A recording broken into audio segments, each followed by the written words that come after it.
welcome to The Sigma Show, episode 70. I'm your host, Sigma. Before I let you know who is joining me today, real quick, we'll go over our topics. And I do mean real quick, because we literally have like a single topic. There's no news out in the game world today. But we'll be talking about the fact that Overwatch 2, when it launches, will be replacing the original game in its entirety. A little update, it'll be its own thing. And there will be no more original Overwatch accessible to the public. So that, we think, will springboard into a larger discussion on games preservation in general. So that's going to be like our main theme today. But here to talk with me about these things is J-Mate. Hello, it's me, J-Mate. I'm currently popping out chat and multitasking. Hello. How's everyone doing? I'm very glad to be here. Thanks for inviting me, KC. You absolute Chad. And that's me. Intro done. Oh, thank you. Thank you so much. He complimented me in his own intro. Nice. Superman Jeff also joins us. Yep. As well as the Will See Blogs. Hello, everyone. It's been a while. Very confused as why Superman Jeff just sounded like Appa and said yip, but here we are. I'm very excited. Yep. It's everything in one sentence. Let you know everything you need to know. That's it. Fun fact: Appa never says yip. That's Aang. Yeah. Oh, all right. Well, fuck off. He's a bison. He doesn't. Ready to doesn't get canceled talk well. already. Wait, in the words of Marty, don't you mean Ang?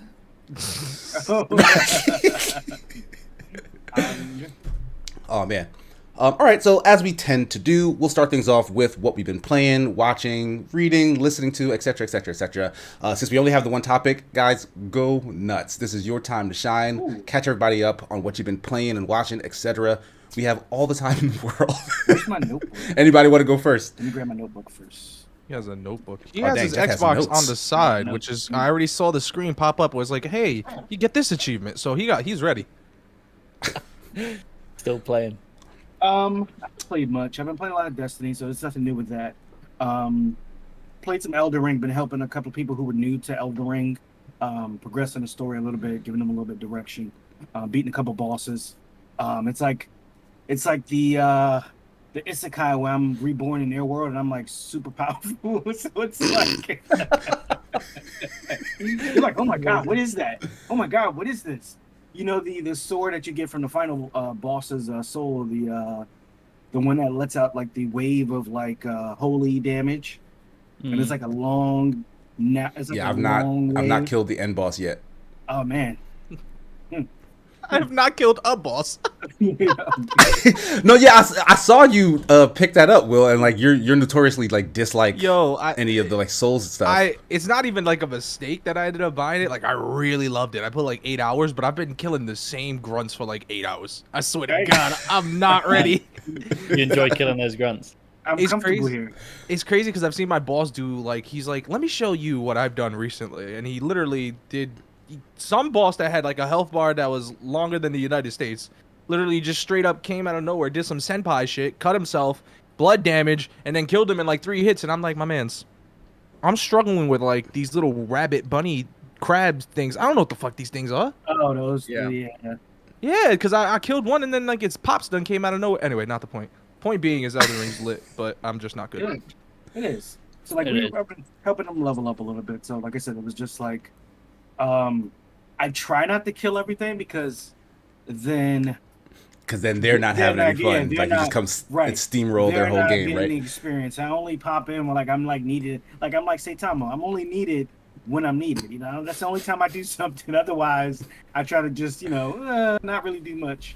I had a friend in Dark Souls 3 that I played all of multiplayer with them, and they hated the environmental exploring section, which is like my favorite part.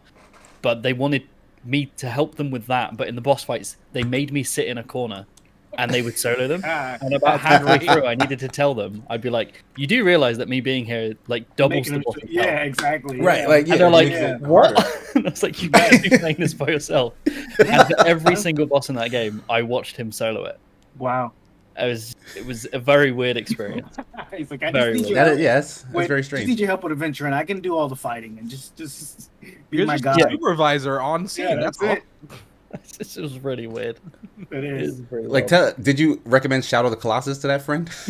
Because that's all that is. I'm sure they'd hate that. I'm sure they'd absolutely hate Shadow of the Colossus. So yeah, I was very interested to see them enjoy the game because they're very new to it. I try not to give any like real direction. Just told them different areas that they probably should venture into more. I think they had just like because when you first get to the capital of Lindale, you kind of just you can go right through it. Mm-hmm. So like hey, maybe go to the right. You can actually go inside the capital right now, and that's kind of where some stuff takes place. Another because we have a Discord and a couple people were in different areas. Somebody just finished the Fire Giant. Someone just finished the Capital. Some and while this is all going on, I'm trying to get people to PvP me, but that's not going very well. Yeah, because you freaking level grinded to like 3,000 or whatever, and then he goes into Discord like, "Hey, who's ready to fight?" Everybody's like on their first playthrough, like nobody coming in here to get clapped by you like immediately. Like, what are you talking about? I'm only level 300, okay?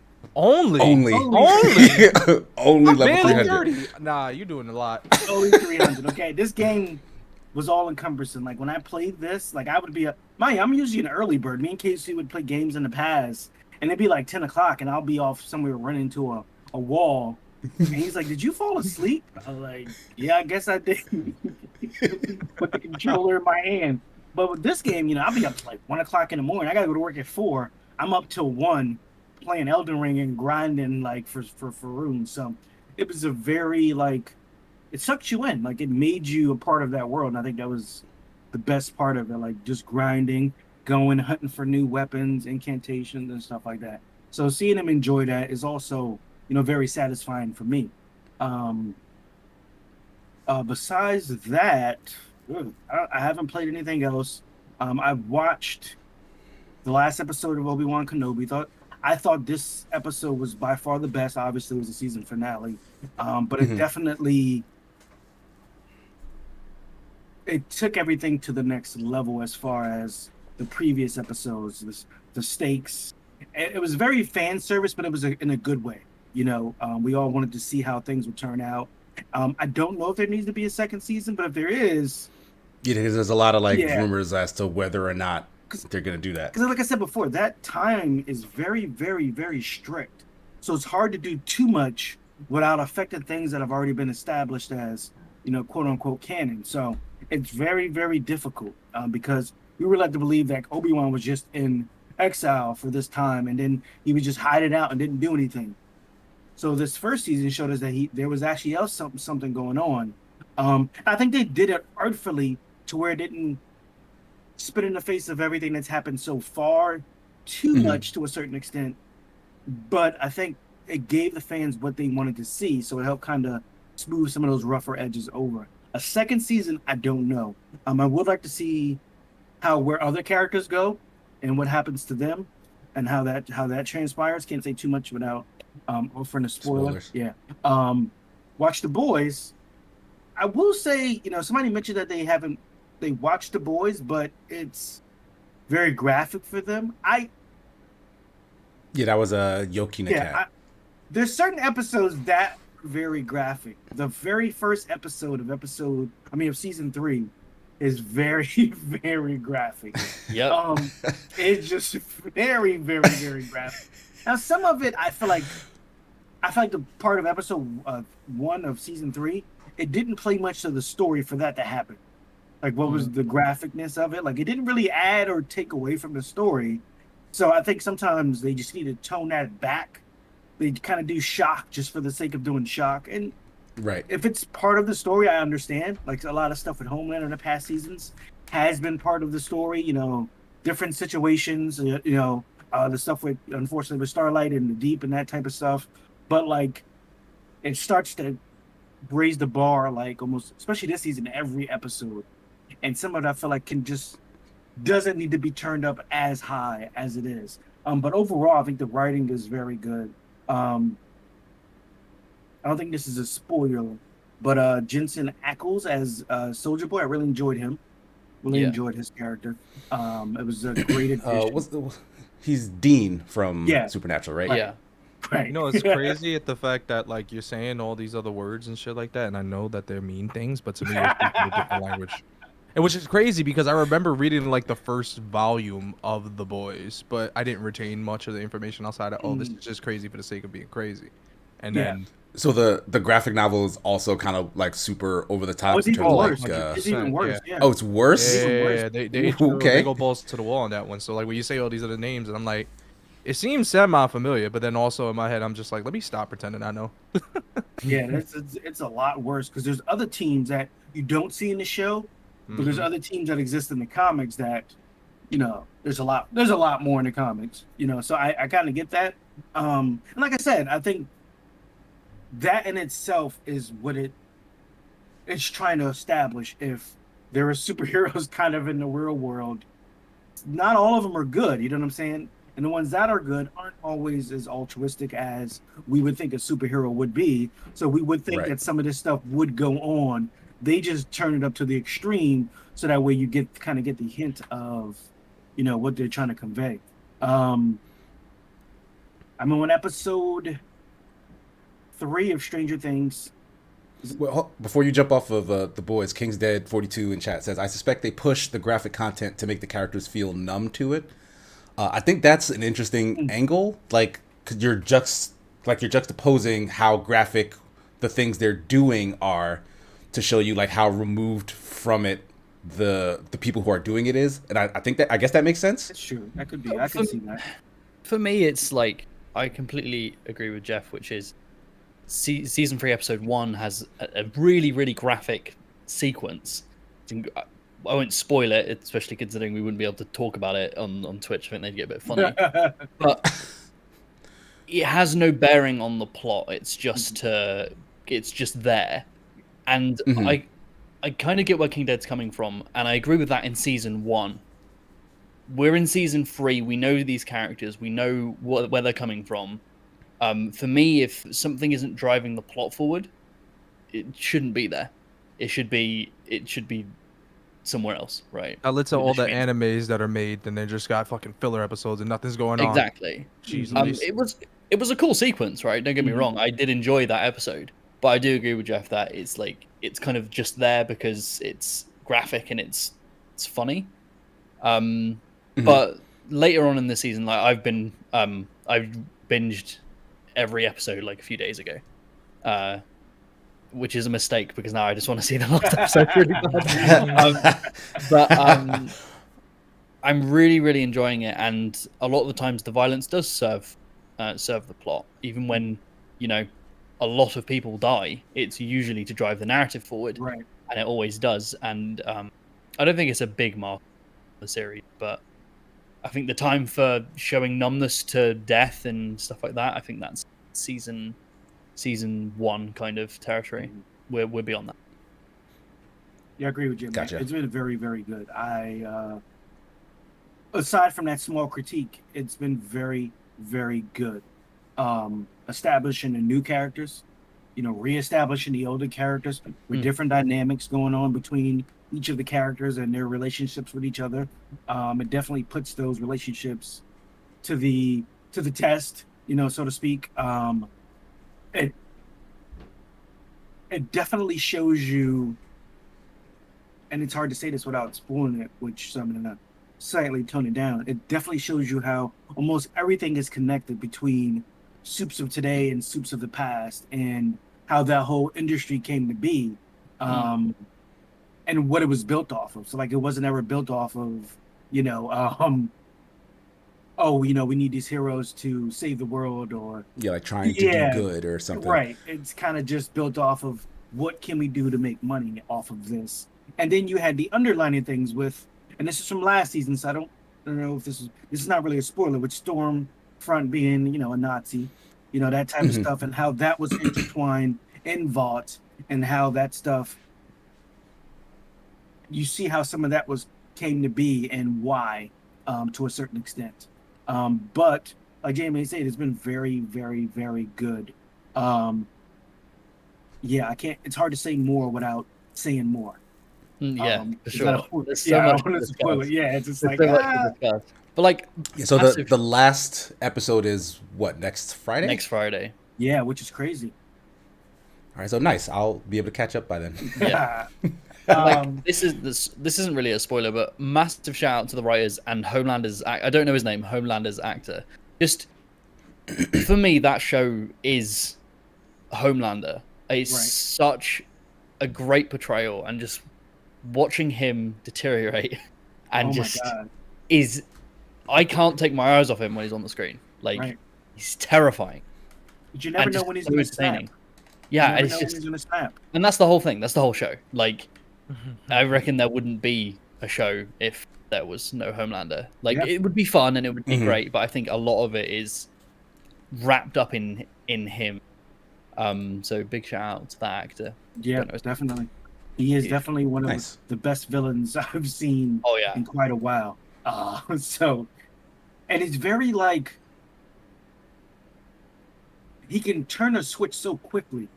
Like he'll be on camera, you know, this the way and that way and that way and this way, and then as soon as the cameras are off, he's like, you know what, I'll melt your face, you know, or A-Train, you're useless, or you know, whatever it is. Like, I think my first time I got like what a threat he was when I guess they had what was his name? Not Luminescent. What was his name? The guy from the first season, Translucent. They had Translucent in the basement, and they had captured him, and they were and he had all these soups going over the city looking for them, and how terrified they were of Homelander when they stopped them in the van.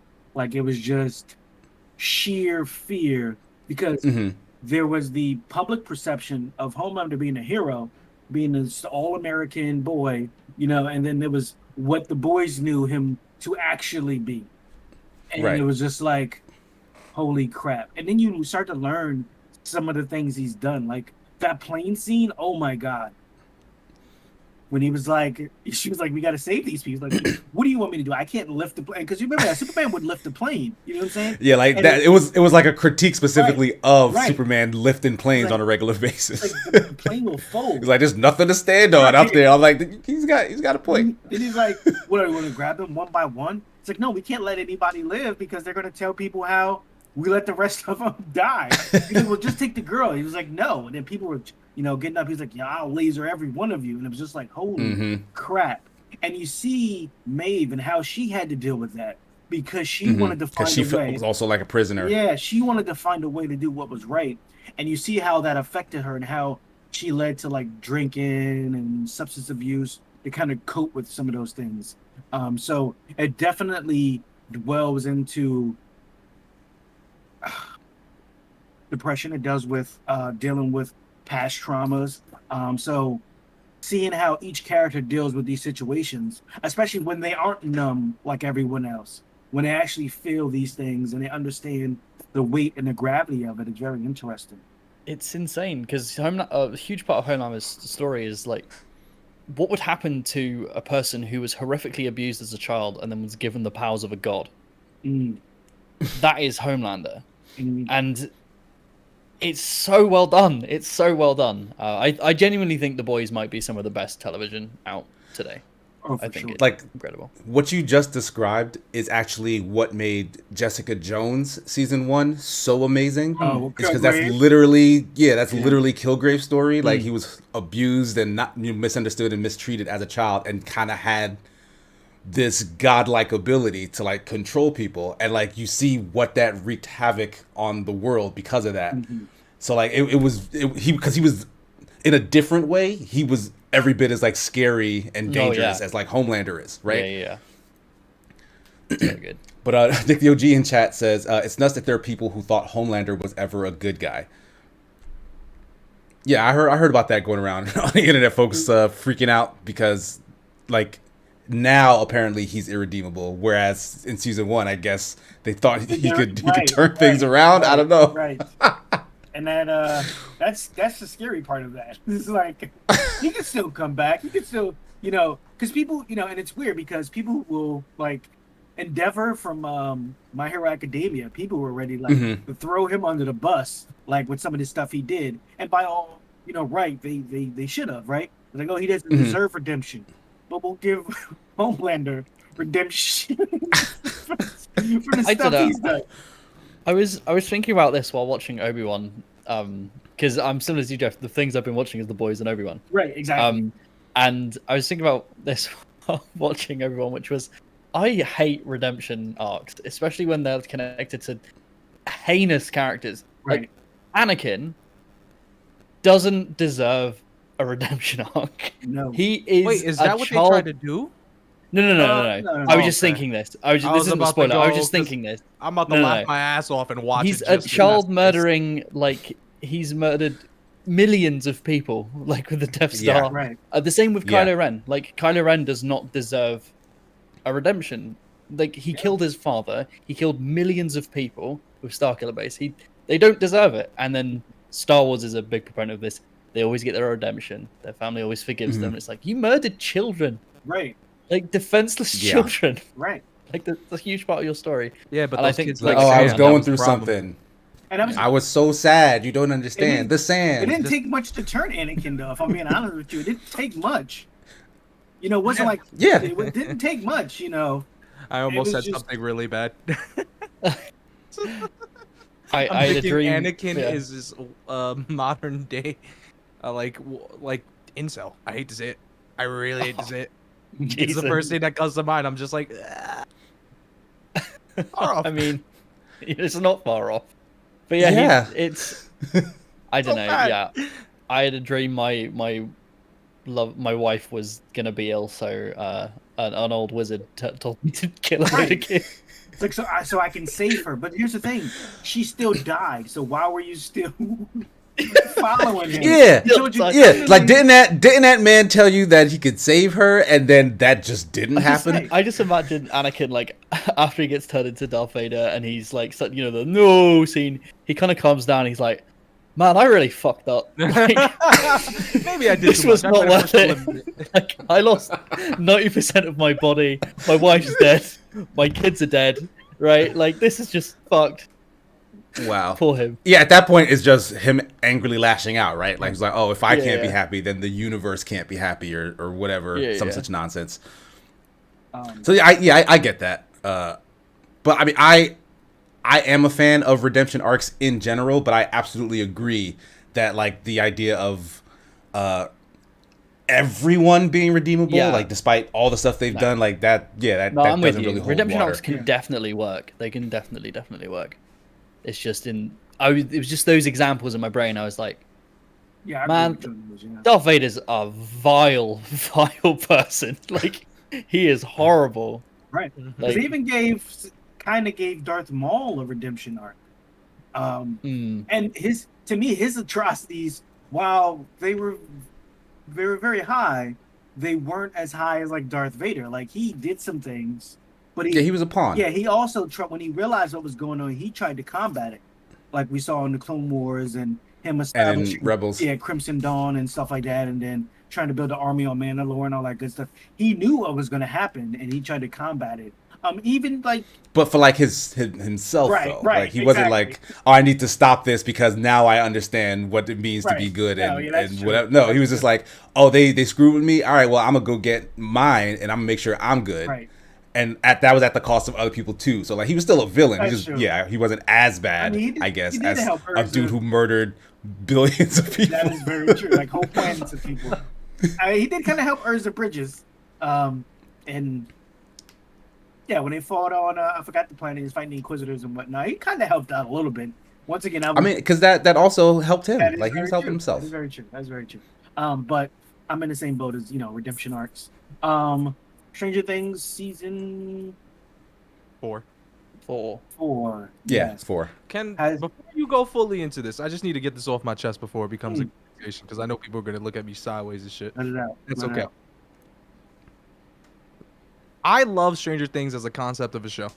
It really works. Mhm. It hits on nostalgia. It gets the sort of, I don't want to say coming of age thing because they kind of are already adults, really. They are of age now. So yeah, it's a weird thing. But here's what really gets me. The story from season 1 to 4, I have predicted beat by beat. I have not been wrong as of yet, and the same applies with this season, which I'm hoping by when July 1st hits and they drop the next load of episodes, I am entirely wrong because I know people love this show and I'm not knocking it for it, but that's one of my biggest things whenever I'm like reviewing a piece of media. If I can predict the story before it unfolds, and it's just not hitting for me. Like, what I mean is, like, it's too predictable, and it's like, come on. Mm-hmm. It's like full of tropes and cliches. I don't mind and the tropes and cliches, because that's the same thing when people, and this is where it comes across a little extra, but like when people go to a comedy show and then you hear them say, like, they make either this fake stereotype jokes or legit stereotype jokes or just like the random sort of impressions. Mm-hmm. It's okay. It's absolutely perfectly fine to fall and lean into that as long as you do something in a creative way. And that's why I gave Stranger Things a pass for the most part. But dog, if because I guess they're doing a season 5, if I'm able to predict this whole series from beginning to end, I will cry. Like, you should hire me, Netflix, because this is ridiculous. They will, and I think it's intentional, because I think their core audience, and I mean this in the least snobbiest way possible, I don't think the core audience of Stranger Things are people who like well-written TV. I think they like comfort food, and they want to be reminded of things. And why it's easy to predict is because it's just rehashing loads of cliches from, 80s. Yeah. 80s. And it is absolutely not an issue with that. But I know some people, or some Stranger Things fans, are like the equivalent of like when you go to like the Beehive and you say Beyonce isn't all that anymore. You're like, you probably should have said that. It's not ideal. And I'm like, yeah, but she's not all that. Like, there's nothing you can tell me otherwise. I don't care what you say. It's the same thing when people fall and they say Harry Potter. I'm like, yo, Harry Potter fell off, dog. I'm not gonna hold you. Uh-oh. Oh. See, I'm a massive Harry Potter fan, but yeah, the Fantastic Beasts. Like, you're talking about like the Fantastic Beasts movies in general. I eat up all that garbage. Like, it's bad. Like, literally in November, I'm going to Universal Orlando just because. All right, take it easy. That seems like an actual weapon. Let me get my Lucius Malfoy cane out for a second. I think I randomly came across a TikTok that was saying too that the actor who plays Draco said that the actor who plays his dad actually just like bonked his shit, and he was in so much pain because of the. I remember seeing that. Bless him. All right, but continue with Stranger Things, Jeff. So it's okay. It is very good. I feel like Stranger Things is like equivalent to me to like Guardians of the Galaxy. There's a great soundtrack, some nostalgia. We get some of the stuff from the 80s and the 90s, and it's some likable, some lovable characters. Like I said, the story isn't always. We know who the bad guy is as soon as they mention, So, but I think the thing is that to see if it's going to unfold, the way we think it's going to unfold. I think a lot of shows are like that. Especially like Marvel shows and whatnot. The shows and the movies are great, but half the time the enjoyment comes from speculating what we think is going to happen. Yeah, and. The things we project, the things that we want to see, in hopes that those things might happen. And whether it unfolds that we were right or unfolds that we were wrong, that's half the fun, is the speculation. There's tons of YouTube videos for it. Every time something new comes out, Obi-Wan Kenobi episode, this, that, Miss Marvel, and we'll talk about that. It's the speculation and the picking apart of the scenes and what they mean and this and that. Jombly Wombly is calling that the Lost effect. Oh. Like, from the TV show Lost, I guess? Yeah. Like, speculating on what's going on in the show week to week. Yeah, that whole mystery box concept thing. Yeah, and you're right. Yeah, I think Stranger Things definitely tries to follow that mold of like, oh, there's a big mystery, and these are the kooky, fun-loving kids who are going to solve it for you. Scooby-Doo for you right there. You're right, yeah, which is another... kind of, Scooby-Doo was what, like 60s? Yeah. 70s? Barbera, you already know, KC. I don't care what you got to say. Garbage. Whack. You said it already. Like, you eat it up because it's garbage, right? You're the king of bad taste. I eat it up because listen, I never said Harry Potter's bad. I never said Stranger Things is bad. I just don't like enjoying and knowing the beats. That's exactly what happened when I reviewed stupid, one of those, what is it? Oh, God. The Dark Anthology, but the one that came out with Ashley Tisdale. Oh, Kristen. And I'm like, great. I enjoy the experience. It's because I like that format. But story-wise, I'm like, you're not hitting me with these Iraq things. I don't feel Super America in 2004. And nah, I'm good. I'm chilling. And then it gets to the point where it's like, unlikely friends. Or unlikely enemies become friends. Honey Money called it House of Asses. Yes, it is House of Asses. Jeez Louise. But no. I've also been watching Stranger Things. So I want to chime in real quick before you like move on to a different topic. I kind of really like this most recent season, but like 2/3 of it specifically. Like I love all of the banter between like the kids. Like I like the mystery that they have that has to do with why, you know, people are dying and like why is the upside down still a threat. Like all of that is like actually really compelling. Right. And it's fun to see them figure it out and how they figure it out, like how smart Dusty is and like how each of the kids are like kind of using their own individual talents to like contribute to the group as they go and investigate elsewhere. Like I really like that stuff. Everything with 11 is mad boring. Mad boring. Like they're doing the freaking Goku's thing where she has the powers and so they need to remove her from all situations because they did this last season too, if I recall. Yeah, like she's out doing other stuff and like they're constantly going back to this whole origin story, giving you new context to it, introducing brand new characters to her origin story or whatever.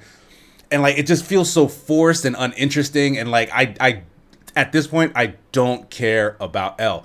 Elle has not helped the group do anything.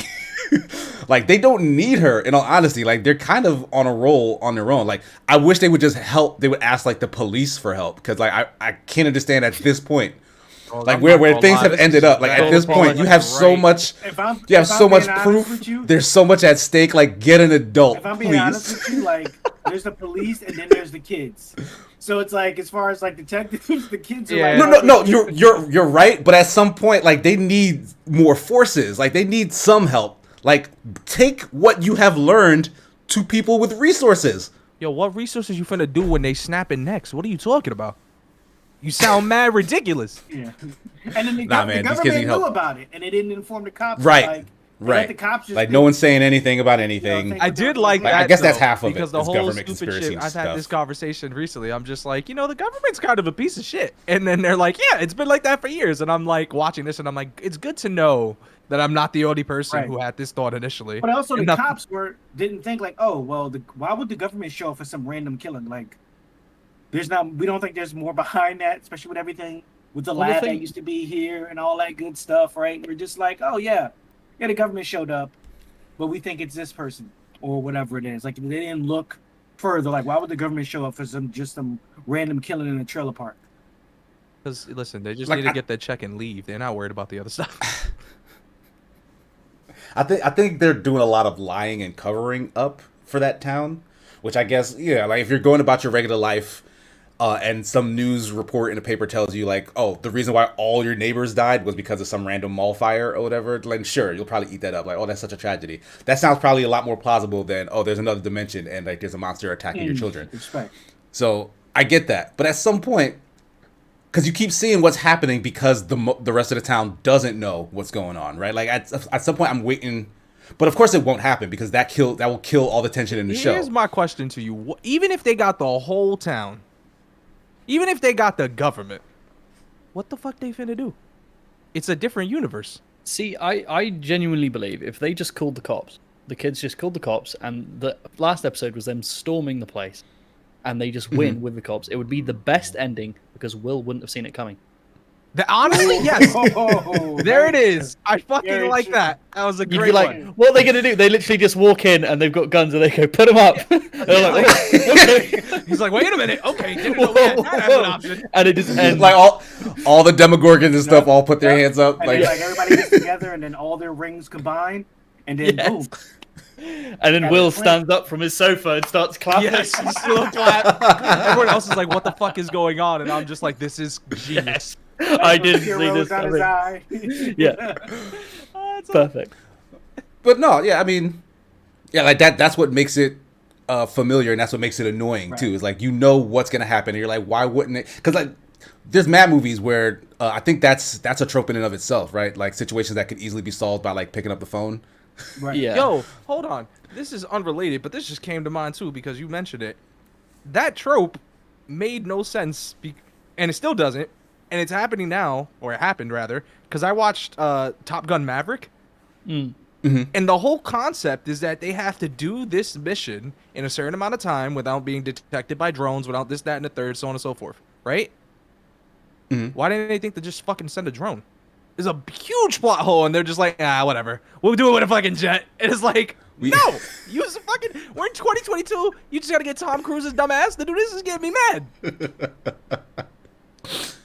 Oh, but the God. Jets will. Yeah, I mean, listen, I get it. I'm not. It was a great movie. I'm not mad at it. But I was just like, as soon as I finished watching that movie, I left the theater thinking there was a better way to go about this. Yeah, everybody movie Top Gun drone. You know, so Honestly, I'd watch a Top Gun drone. Cruise just looking at an iPhone on a controller. Oh, that would be golden. you got the rig That'd set be up good. like the. I would watch that. Like the Yeah. NASCAR races during COVID when they had like the whole rig set up. Yeah, yeah. Right over You my can head, really mate. feel what the drone feels, Tom. Yeah, makes sense. Jesus Christ. Miss Marvel has been very, very good. Okay. I was hesitant to watch. Like, oh, it's gonna be another teen drama. I'm all out of teen drama. Like, any room for that was. What was the last teen drama you watched? I feel like everything on the CW had teen drama. Oh right, yeah, you do still watch He's all the still Arrow. watching Yeah, okay. Arrow, Flash. Yeah. He's watching Riverdale before he goes to bed. Vampire Diaries. Say no.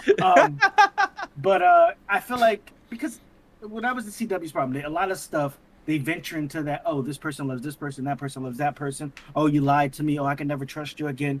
All that it's like they put that in everything. But I was worried that was going to be a Miss Marvel thing. You know, I don't mind.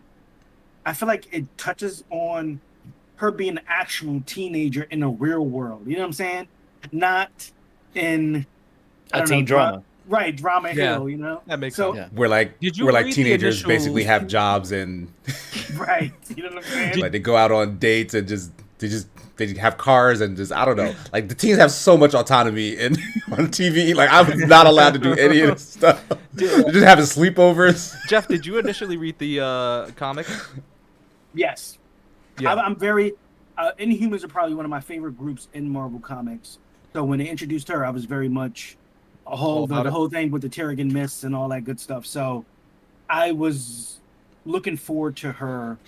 But you know how when something goes from comic to show, they have to add another aspect to it. Yeah, of course. Of So course. I wasn't show what that aspect was going to be, but I love how they're dealing with, and something I think Marvel Phase 4 is doing because we have the world changing stuff, but we also have, especially with like Thor: Love and Thunder, we have everybody dealing with religion and what that means in a superhero world. Like, what does a religion mean when you literally have gods who are walking pretty much among you? Like, how does that question your religion, or how does that play into it? And how do you I can't really say that.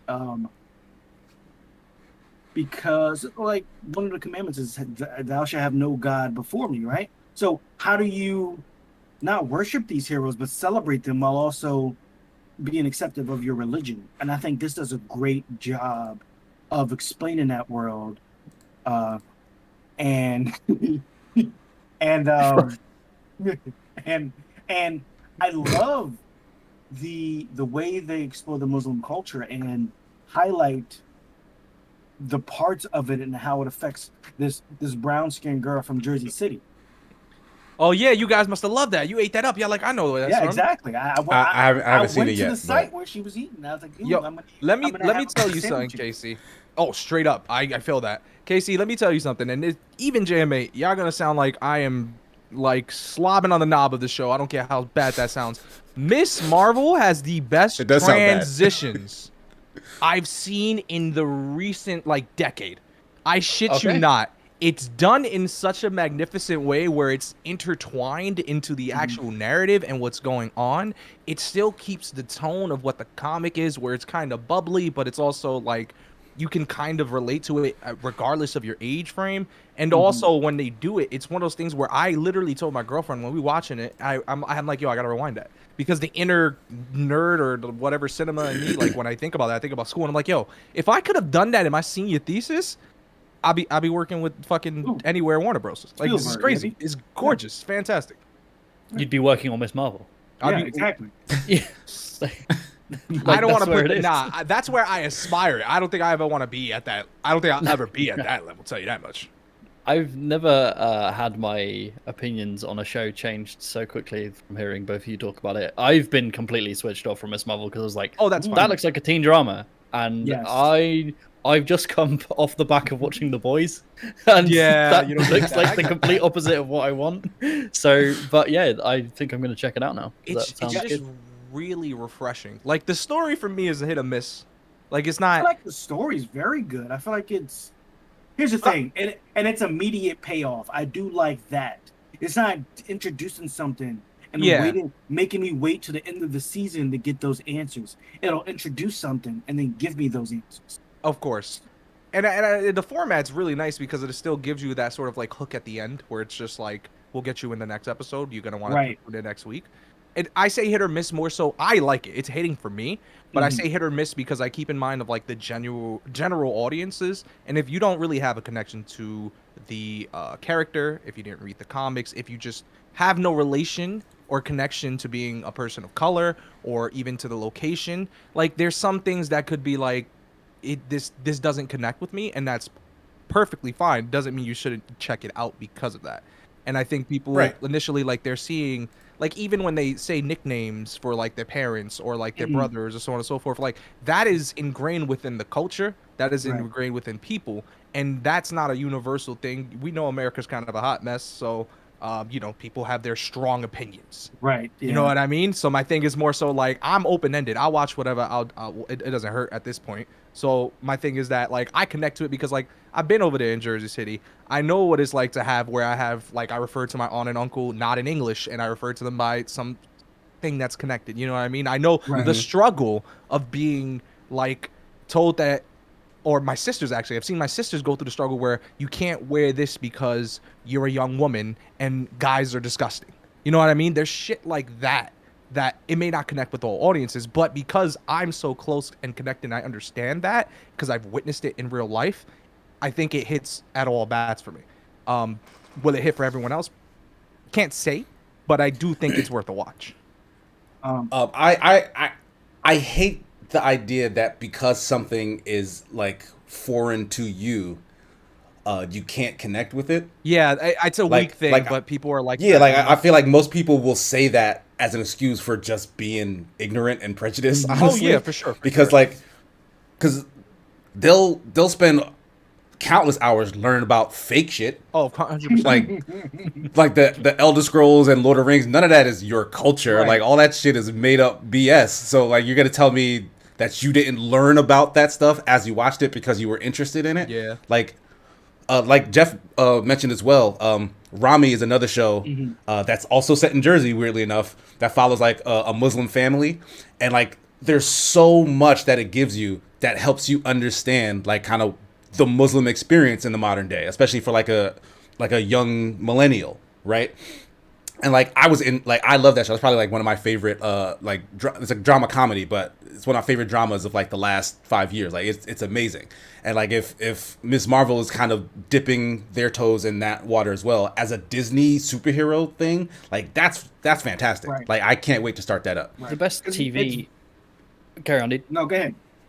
Well, I was just going to say quickly, the best TV or media in general is stuff that can entertain you, but also teach you at the same time. Of course, about yeah. other cultures, about people's backgrounds, about like different experiences.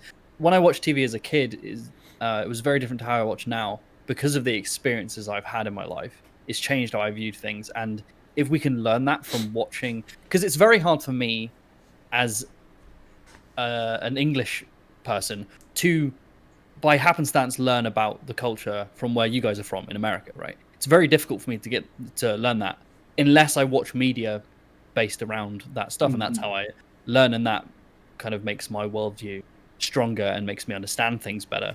And the best TV and media does that, and I think it sounds like Miss Marvel is doing that. And now I want to watch it even more, you fucks. Sorry. That's what we're here for. Yeah, absolutely. Yeah, sharing those experiences. Last thing. I feel like it's a good show, and the superhero part is secondary to it. The superhero part is a part of it, but it's also telling a compelling story, while she just so happens to be this teenager who idolized superheroes, who became one, and it isn't what as glamorous as she thought it was going to be, and then dealing with all those things. So I think they did a great job at it. And like JMA said, I was very much hesitant because I thought it was going to be teen drama ish, and I was just like no, thank you. But I love the writing. I love the authenticity behind it. I love how authentic it is, and how it, even down to taking off the shoes when you go in the mosque, and washing your hands and your feet, and the different cliques in the mosque. Like, it does a great job. Like some Ferris Bueller stuff. Like, you got the geeks and the jocks and stuff over here, and that type of stuff. Like, I love that whole aspect. Even the music is very, very good. Yep. So I know it was a little bit long, but yeah, that's what I've been watching and playing. All right. No, I feel like you touched on a bunch of stuff that other people were probably going to talk about too. So that frees them up to go into some other things. But anybody else want to chime in? What you've been playing and watching? JMate, you got this? Because I feel like I want you to learn. I feel like you just said the sentence of like you've learned through American culture, and I'm just like, he probably watched Shameless and thinks we're all fucking idiots, which is fair if you've You seen do know Shameless. You do know Shameless I know they is have a remake UK of an actors. English show. Right? I know, I'm so stupid. Listen. I gotta. If I'm not the dumb one in the episode, we're not even recording anything. Like 100%. Okay. I just found Like, you out learned about America another show from too. Shameless. Listen, The British show. listen. That's how. Believe it or not, there was this show. Oh fuck! It's driving me. It was in the U.S., but they have it. It was initially in the U.K. And The it Office? was no. It was like it was like thing. it was like a Degrassi version of it. Teen drama. The In-Betweeners? English teen drama. It was the best way. I cannot. Oh, Skins. Skin. Oh yeah, Skins taught me Yeah. so Skins much is good. on the I culture, love Skins. and Yeah. I stopped after like the 4th or 3rd season. I gotta go back and get access to it. But Skins is a prime example of like, I mean, not obviously like that's how it all runs to the UK, but it educated me on terms. I knew what a bell end was because of that. You know what I mean? Like, I didn't know. Yeah, dude. Yeah, Jimmy, how real is Skins? Because Skins is wild. What in the Like- British one? Yes. the Oh, British that's one, like yeah. authentic to how British teenagers grow up. Like, y'all are fucking You got nuts. ecstasy on you right now. Tell me. Yeah. What? What'd you say? I didn't hear you I say. said what you did got say? ecstasy on you right now. Oh, yeah. You said, yeah. Got it right here, dude. It's very authentic. When it used to air when I was a teen, so it was really weird to watch other teens kind of have those similar experiences. I'm not saying all British teenagers are like drug-fueled crazy fuckers, but it, like a lot of people I know and grew up with were in groups like that, right? And it's very authentic, especially the way they talk. It's very authentic. Very, very good. True. Yeah, Skins is great. Because it's basic. Yeah, Skins was basically Euphoria before Euphoria. Because I look at Euphoria now and I'm like, nobody's kids are doing this today. Yeah, no. Like, it seems so inauthentic. But I don't know. Like, Skins always like that felt like a thriller. Like, For the I time was it came invested out, in yeah, those it kids' was lives. very authentic. Like back then, yeah, media and like gaming and stuff like that was becoming a bigger thing. But a lot of the times, socializing was going out and like drinking and doing drugs, and that's what socializing was. And you guys are kind of clued into it, but like England has a really big drinking problem, and a lot of us started drinking. So it's not just just tea. No, it's alcohol. Like, we're one of the worst countries in the world for like binge drinking. We're Oh man. bad, and a lot of that's to do with one, our parents did it, so kids grow up to want to do it. That's a huge problem with drug abuse, and also like it was a kind of rite of passage that you would get some really cheap cider, sneak out to the park when you're like 12, get shit faced. Like, that's just what you did. We'll trade the drinking problems for the gun problems in America. Deal. Sure. Sure. You've got real bad problems, and at least we're smaller, so we can try and contain it a little bit Oh more. my god. But yeah, it's very authentic. I didn't watch Skins. this week. But it's a very good show. Yeah, been watching The Boys, been watching That was a new Obi-Wan. episode, right? Of Skins this week? Yeah, sure. I've just been watching it on repeat. Just thinking, that's what my life was like. You cheeky bastard. You cheeky fuck. Yeah, Obi-Wan, Boys, kind of echoing Jeff, absolutely loving it. Especially The Boys. Obi-Wan was a show. A lot of people are giving it a lot of shit. And I don't really get that. I just think it's exactly what it wants to be. It's doing exactly what it wants. Some of the writing is a tiny bit wonky, but let's be real, Star Wars writing is wonky. It always has been. Yeah. And Yeah, to fit in true. line, if it wants to feel Star Wars, it kind of has to be a bit wonk. Yeah. So I was like, whatever.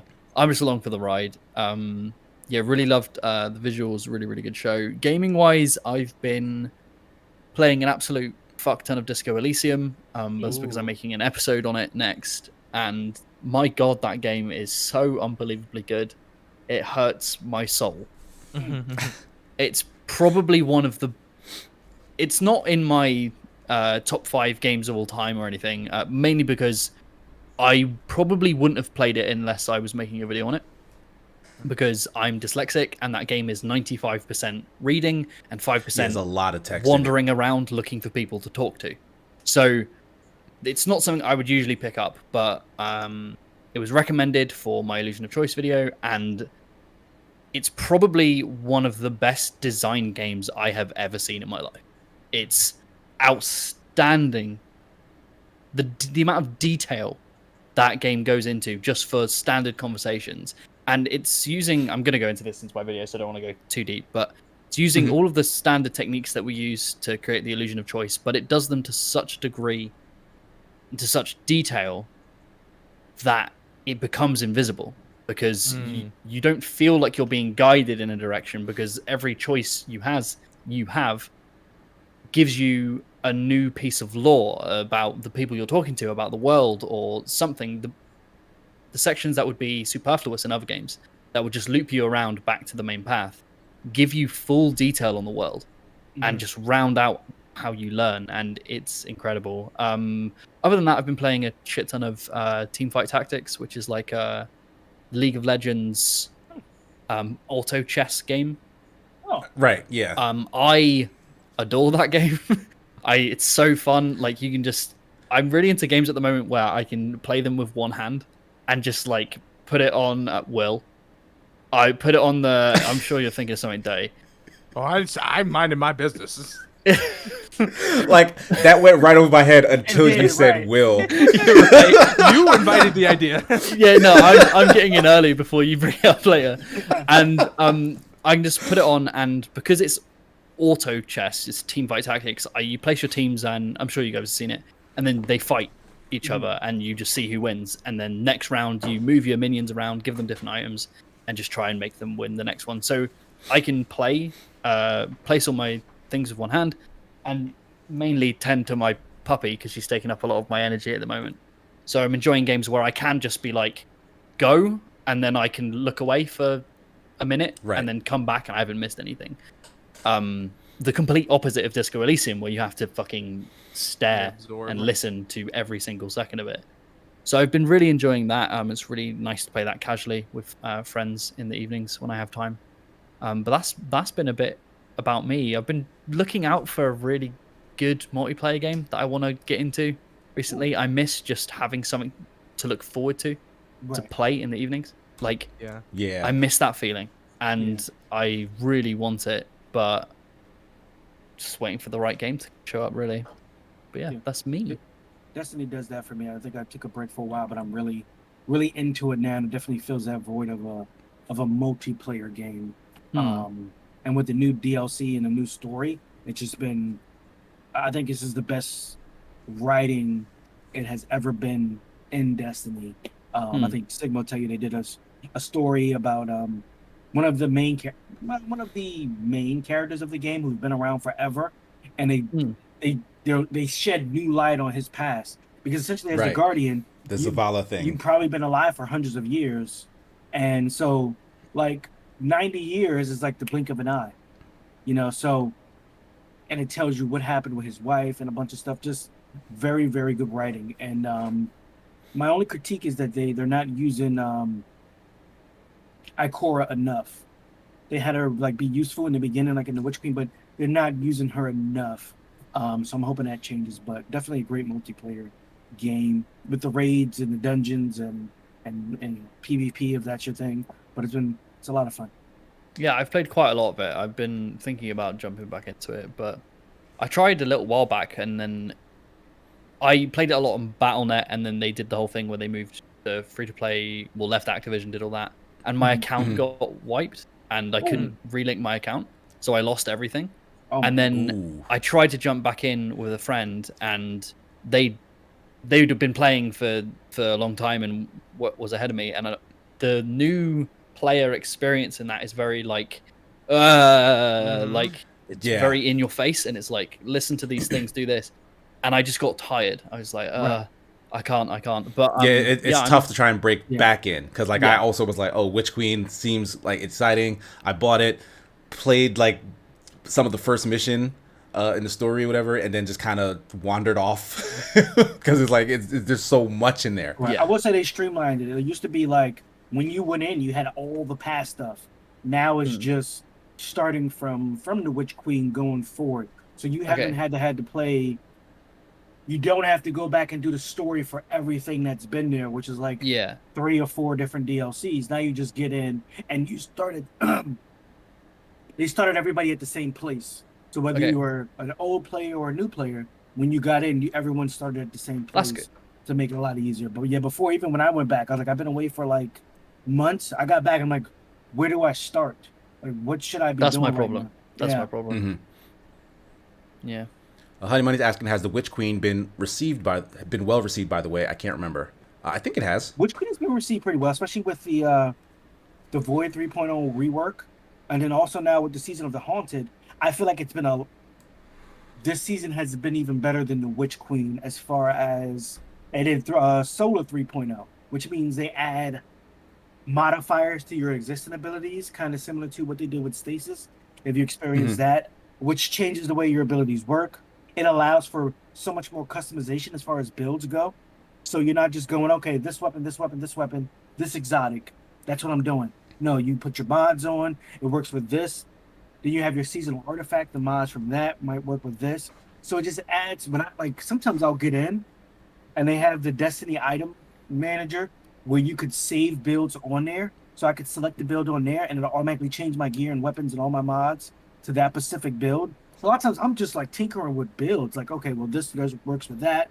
Will this do this? Will this do that? And to me, that's another layer to it as opposed to just jumping in and playing the shooter.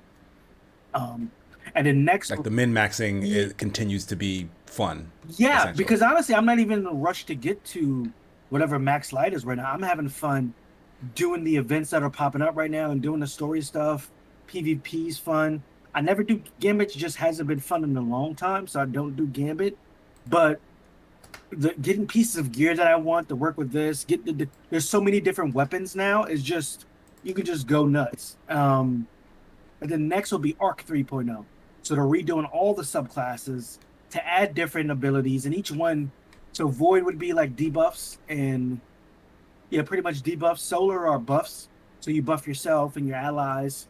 And then Arc, I'm not sure what that's going to be, but it definitely has been so much better that I can actually want to come play it on a daily basis like I used to.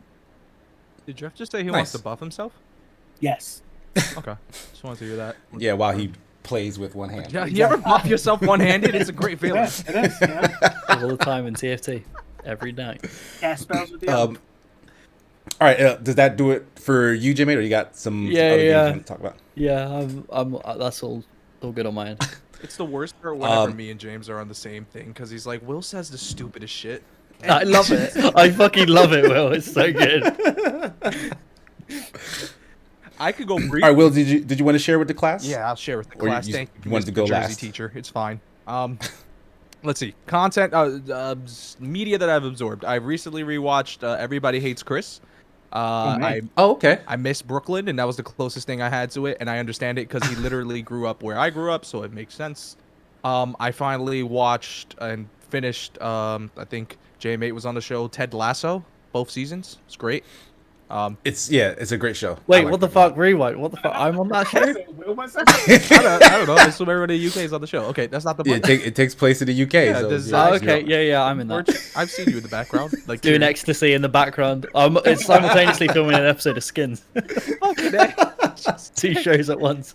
Yeah, no, that was Amy recommended me to watch. I was just dragging my feet, got through it, loved every bit of it. She did the exact same shit with Disco Elysium, and she literally recommended that like years ago or a year or so, whatever ago. And I'm like, dude, I gotta play it, but I just haven't had.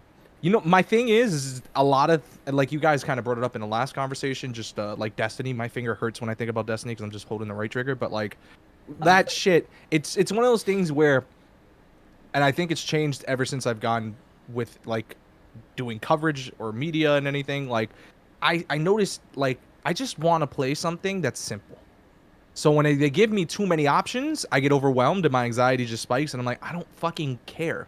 Like, let me play. That's why I think I go to Fortnite, because I'm like, it's comfort. What's the worst that's going to happen? I go to no build mode, I shoot the gun, I run away, bada bing, bada boom. That's just kind of how I was gonna say, like, the building thing would give me anxiety, Yeah. but Well, yeah, they took it out in one mode. So It is there you go. a I've been meaning to try problem that as well. too. Yeah. it's fun, but also not in the same regard, because the skill-based matchmaking still gives me with people who are like really, really fucking good, and I'm like, I'm only good because I know how to edit and build. That's it. Outside of that, I'm like, it's neither here or there. But yeah, I've also watched Love on the Spectrum fully. Okay. I've watched both the UK series and the US series because their US series ended up coming out. Great show. Obviously, it's one of those things where you start to learn a little bit more about the spectrum and how high functioning, low functioning, and everything in between, how supporting and love. It's like it's a feel good show, and I think it's sometimes you could cringe because there's an actual soundbite of somebody with their friends, and they said, "Oh, strawberry boom boom in my mouth." Shit you not, that is something that's said. It's a soundbite. I love it. It's hilarious, but also like, you know, you can't make fun of it because of the situation. But it's just like, this is a sound clip I need for like a stream. This is absolutely fantastic. So there's some gems that are there. Iconic. I've watched obviously Top Gun. I mentioned Top Gun Maverick. The first Top Gun is super duper. I watched that the night before. 280s for me. Just like, I thought they were gay. I'm surprised they weren't gay. Oh, that movie is one of the gayest movies It's ever made, and so- it's glorious. super gay. So there's that. Honey Money's asking, do I play Siege? Don't you even start with me with that. Outside of that, video games I have been playing like just kind of easy. Yesterday I literally went through all free to play. I just started downloading. Just went off. Like, Yeah, I saw you were streaming Roller Champions for a little bit. totally not because I'm from Ubisoft. No, but literally my friend was like, yo, I don't want to play anything crazy. You told me Roller Champions free to play. Let's give it a shot. So I was like, all right, cool. We literally played like 12 matches, or maybe more. We definitely played more than 12 To matches. me, that's such an ugly game. Oh, it's an ugly game, but it's on the PC. It's 5 gigs. What do you It's like expect? reboot. You know? It's just like reboot. It's like I believe that should have been. Like, Yo, no, yeah, the character faces do look off. Yeah. But I went through the tutorial and I did play one match because I was curious about it. The first match. That is game bots, though. has fun mechanics. It does. No, it's not. Yeah. I know. I spoke to The first match cannot be first bots. match is always bots. always. Because I definitely was MVP I of that won match. the first match.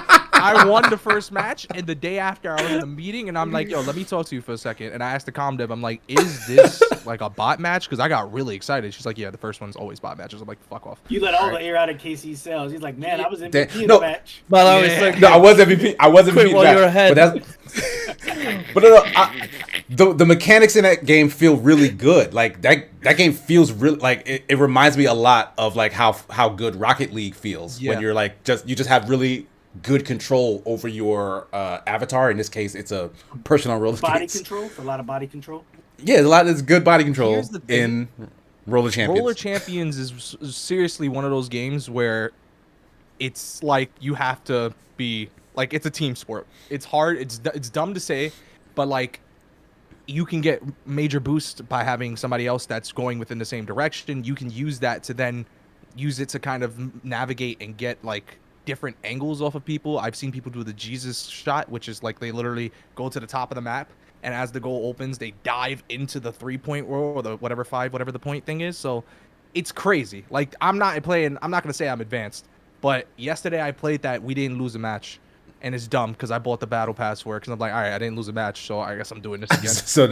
Now you got hooked. That was the side. All those matches were also bots. Little did you know. Hey, listen, dog. They took my $10. Damn you, Eves. That's not the point. So I did that. You get the pass, you start losing. Yeah, yo, that would break my heart, son. We have a thing where every time we were just going, and I don't know why. I think it's just because I actually have friends playing. When you play that game as an individual, all you get is Kobe's. Like, they're ball hogging, they're not passing, and it's stupid. Yeah, I noticed because that it's ridiculous. in the match I had. However, if you grab like an actual, like I only had one person, and we always just kept the ball moving and stuff like that. It was great camaraderie, and it actually helped a lot with the experience. It's like in Knockout City. Knockout City is a fantastic game, but once you get people who know how to pass, that game becomes someone else. Like, that's why I even recently re-downloaded Knockout City, because I played it as an individual and I hated it, like just solo, and it wasn't fun. And everyone else who was telling me, like my previous editor was saying, yo, listen, if you play this with me or like with any other person that actually has a fucking brain cell, this can be absolutely fantastic. And lo and behold, it was. So the only game that out of my free-to-plays, because I've just been doing a lot of that, fucking been hating Rocket League because skill-based matchmaking is just not... I don't know why they think I can fly. That's not what I do. I'm on the ground, I'm here to blow people up, and I can't fucking play. They're telling you that you gotta go to flight school. You gotta learn how to fly. I'm gonna call Tom Cruise and you figure it out from there. Right, you just watched Top Gun. Get in the air. He can't fly. He's too busy flying those drones. Yeah, that's he's playing Rocket League. I've been trying to dip into free-to-plays because I've been, as I'm not getting too heavy into it because I'm under NDA, but obviously there's Ubisoft games that's coming out later this year, so I've had a lot of like focus on that at work. So when I just want to get off, I just want to play something that's chill, something that's easy, and something that you can play with one hand. Right? Something I could play one hand, touch my dog. The best type of game. The best game where you can finish the whole match in one hand. Yeah. Your hands get a little clammy, a little icky, but you know it's part of the process. You can solo the whole game. You get those Dorito chopsticks on the mouse hand. You can eat with that hand as well. Oh, this is ridiculous. Oh, I don't want to get any further. Can we talk about game preservation? Wasn't that or Overwatch? Let's talk about Overwatch and game preservation. I play Overwatch. Are you done with your? Yes, I had more, but you know what? Look at it's almost noon. We gotta start pushing. Yeah, we took a while. Even though I said go nuts, you said go nuts. Listen to me. Yeah, you guys listened, so it's fine. But you know what? Real quick, I'm gonna go through at least one thing that I've been watching, because for a long time, folks have been saying, "Have you watched this yet? Have you watched this yet?" I finally watched Sing 2, the Illumination sequel to that first movie with the animals singing. Yeah, yesterday. Did you watch? Who's been badgering you to watch Sing 2? People in the Escape chat never shut up about it. Casey, have you watched Sing 2? Look, there goes Honey Money right. Look, Honey Money right now. She's happy now because it was mainly Honey Money. Said, "Have you watched Sing 2 yet?" Because Casey hates. Starts DMing you saying, "I know you haven't seen it. Come on." Casey hates Illumination stuff. Yeah, I do hate Illumination stuff. I think they are a shoddy animation studio. Not their animation is actually really good. Like they make really good looking movies, and the cinematography and like the set pieces and stuff in Sing 2 are amazing. Like the little showcases, like the big set piece with like the that stuff actually looks really, really good. Especially like the Alice in Wonderland, like when it started out, that was like really good. Yeah. Like I was very impressed by all that stuff. Like the flamingo dancers, like the actual space performance thing that was in there. All that was great. The writing is terrible. Yes, though. I'll give you that. Like what? The first story was really good. The second one, I don't know what happened. The first story is better, yes, and I take issue with the fact that it's a musical that just uses other people's music. Like, I liked those musical sequences because I liked a lot of the songs that they picked. But, like, traditionally, and this might just be me being, like, an old man about it, but traditionally, like, you watch one of these animated movies, and it's like, where are the original songs that go along with these movies, right? Like, because some of those are, like, iconic. Let me stop you off and just ask you a quick question right now. What's your opinion on Trolls 1 and Trolls 2? I saw the first Trolls. It is awful. It's terrible. All right, so then I don't understand this. They are very identical. It's literally very similar. Even Trolls 2 is fantastic, believe it or not. It takes the same shit and it just adds to it. But Okay. So the Trolls movies use like not original music, like existing music Yeah, for it's its musical the same numbers. thing outside of the fucking Justin Timberlake song that I hate so much because every 2 seconds you go into a goddamn I got this feeling. I'm like, shut the fuck up. Yo, you sounded just like Justin Timberlake. You sounded just like that man. But no, yeah, Trolls I didn't like at all. Like the story in Trolls didn't make any sense. Well, now you should like watch Trolls too, just because. Sing is just like it's like American Idol-ish in terms of, and like I like the individual characters in Sing 1. Sing 2, like it's the same people, so like that in and of itself you have built-in likability because they were likable the first time. But like what they're doing just doesn't make any sense. Like the plot makes no sense at all. And like the message at the end of the story, like I don't know what it is they were like trying to convey, because like the main character essentially lies and then like manipulates and cheats his way into like making it big, and like like he did in the first one. yeah, kind of. No, it's the same. It's not for you. It's for kids. You're not the audience. No, I do not accept that as an excuse to do bad writing. Listen, let me explain something to you. If you go in to go watch the SpongeBob movie, if they randomly made a SpongeBob movie, because they do that now and then, they've made like 3. yeah. But my thing is that you're not watching it primarily for the story, to keep it a buck with you. If you are, you're Why the wrong not? intended audience. Why not? The SpongeBob cartoon series has, or at least had, amazing writing. So like, why wouldn't you expect that to continue when you go to watch a movie? What's the story in the SpongeBob TV show? What's the overarching arch? Shut up. That's what it is.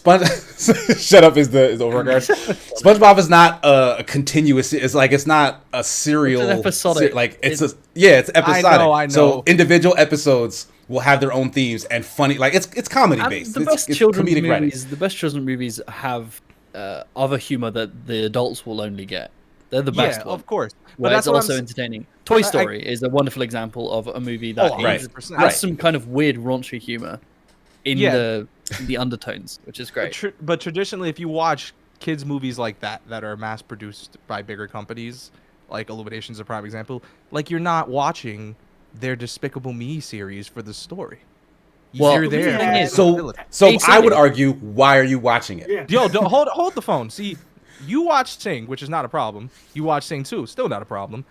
The fact, have you seen the trailer for the new Minions movie? You mean the Rise of Gru? I don't know. Yeah, that movie, that trailer itself, I don't know if the story's gonna be good. I don't know anything outside of that. That trailer was enough to be like, shit, I kind of want to watch it.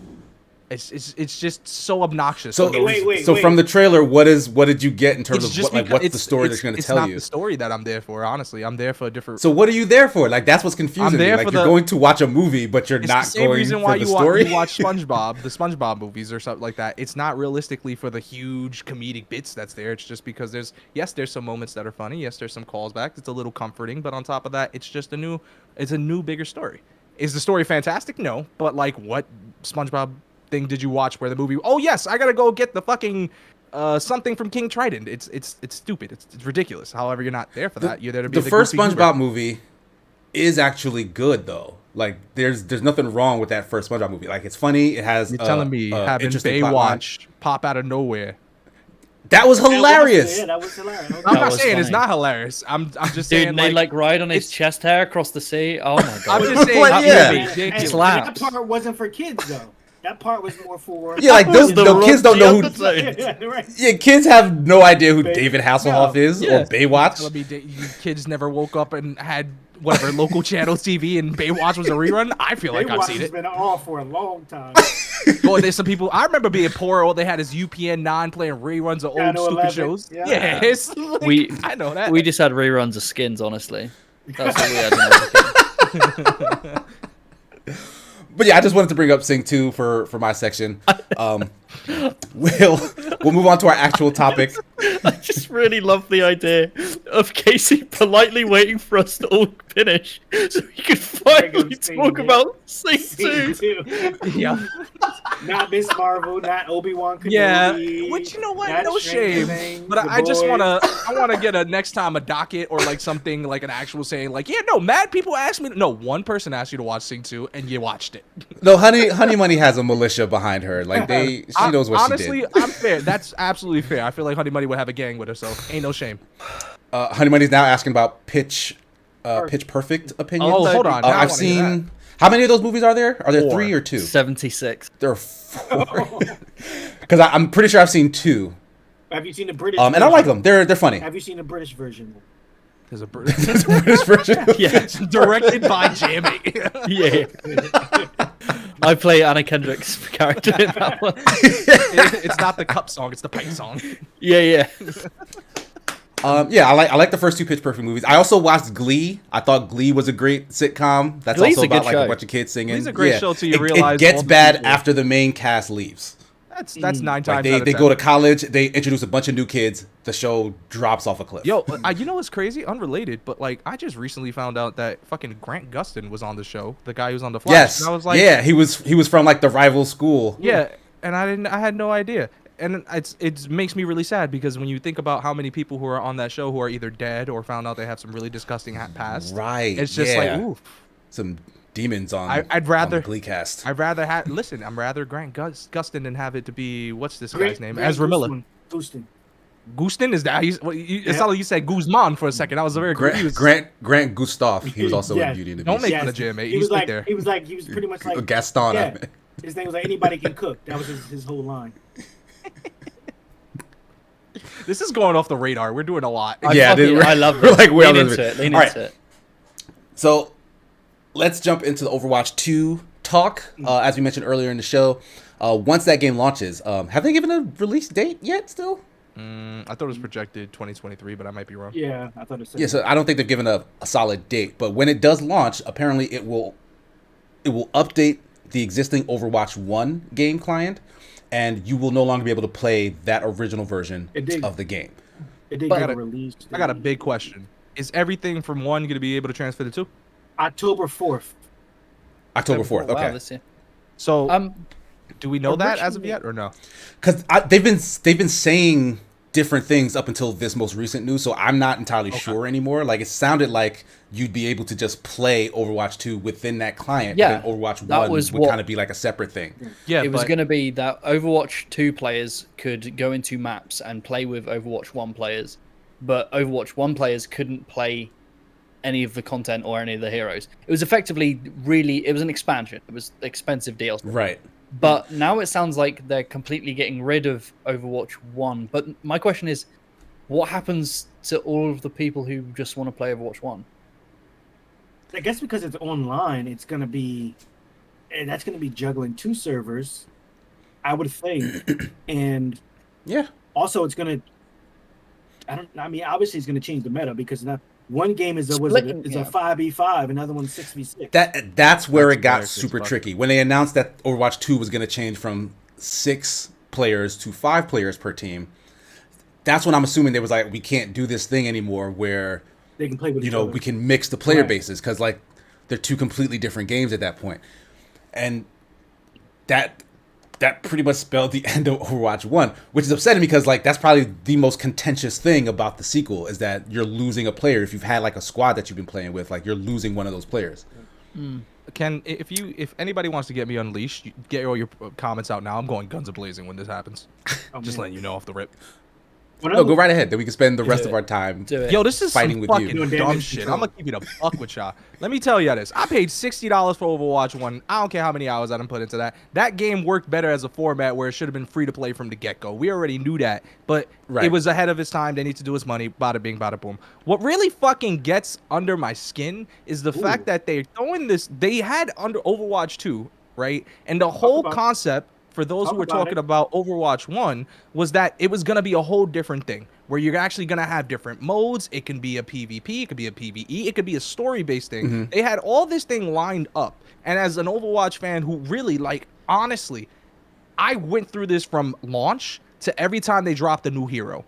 And obviously when that happens, balances ends up becoming a fucking big concern. But literally every single time they added something that was great, but it also became like a double-edged sword. So when it became a problem and they realized that, they decided we're actually going to scrap the additional player because of the fact that we need to rebalance this. That's fucking stupid. You should have had this properly prepared. I understand you have to be new. I understand you have to be relevant. And I'm totally happy for those who are going to be jumping into for a free-to-play But let me tell you, as a consumer who played the legacy content, and if my shit doesn't carry over, fuck Overwatch 2, because that's so much money spent on loot boxes. There's so much hours I've grinded. There's so much fun moments that was great when it was there. But as things have changed and they weren't able to keep up with the times, whether it be tweaks, whether it be different game modes, whether it be 5v5, 6v6, so on and so forth, it seems like they didn't plan it out properly to where they give enough for those who were there from the get-go. For me, I feel like I'm getting slapped in the face. And honestly, I'm not mad at it. I'm mad at how it's handled and how it should have been utilized for those who are legacy players. Because there's a way where they can have it 100%, where they had specific game modes, introduce a different game mode into the one, a free patch. We already paid the fucking money. And they can have it on different servers. They can have it where it interchanges. It's not exactly shocking. They did it with cross-platform. Remember when that was a big thing that it was like, oh no, we can't play with other consoles or other platforms. No, it's a fucking Switch. What you tell me, Blizzard, you piece of shit, what the fuck have you been doing to support those who supported you from the get-go? I've been to the Overwatch finals. I've been fucking supporting teams in the esports section. And for now, it just feels like a money grab, which is perfectly fine to a degree. Because then, if I want to play, if I'm playing Overwatch with fucking Jeff, and we're just going through the motions, and we're finding out that 2 has something that's better, maybe there's a different element, different map, so on and so forth, but all of our shit, our hard work skins, because loot boxes are shit, and you know how hard it is to get a specific thing that you want for Diva? It's not easy. Right. So if you go through that whole process, and I'm just getting the screw end of it, I'm sorry. I feel burnt as a fan. Age Before Beauty, go ahead. What? All right, so just to play devil's advocate a little bit, it is usually the case that when you launch a sequel, none of your stuff carries over. Like it's more recent that with a lot of these live service games and stuff, or special cases like Mass Effect or like team rosters or whatever, like they'll let you like take a save file that has an influence on the sequel game. Usually it's just all your stuff is on that first game. But the fact that that first game will cease to exist does bring that to light. Because, like people who have been playing since the launch of the first game, like 7-8 years now? Yeah. Like, you got, like, a lot of accumulated skins or stickers or sprays, whatever. I think it comes down to marketing. I'm assuming that stuff is going to come along with you. Like, not that solves the problem, but, like... I thought the same, but if that was true, they should have said that in marketing. Yeah. Because they're losing a lot of people by not saying that. Because I don't think this game was, from the get-go, wasn't really marketed as a true sequel. They just called it Overwatch 2. Because they were going to combine it with the first game. There were going to be more heroes and the PvE section. It wasn't really... It was kind of weird that they called it Overwatch 2. But now they are going, oh no, fuck you, it's a sequel. Fuck Overwatch. Like, we're just going to close all of that. To be redeemable, what it needs to do is close the Overwatch 1 servers, but everything gets transferred over to Overwatch 2. All of your skins, all of your like hours and achievements. I can't remember exactly what's in it, but that all needs to come over, and it effectively just does need to be Overwatch 1, but with more. Well, that's also how marketing labeled it. It's literally, they described it as the exact same game on a free-to-play model with a battle pass. So realistically, it should just be a flick. My thing is this.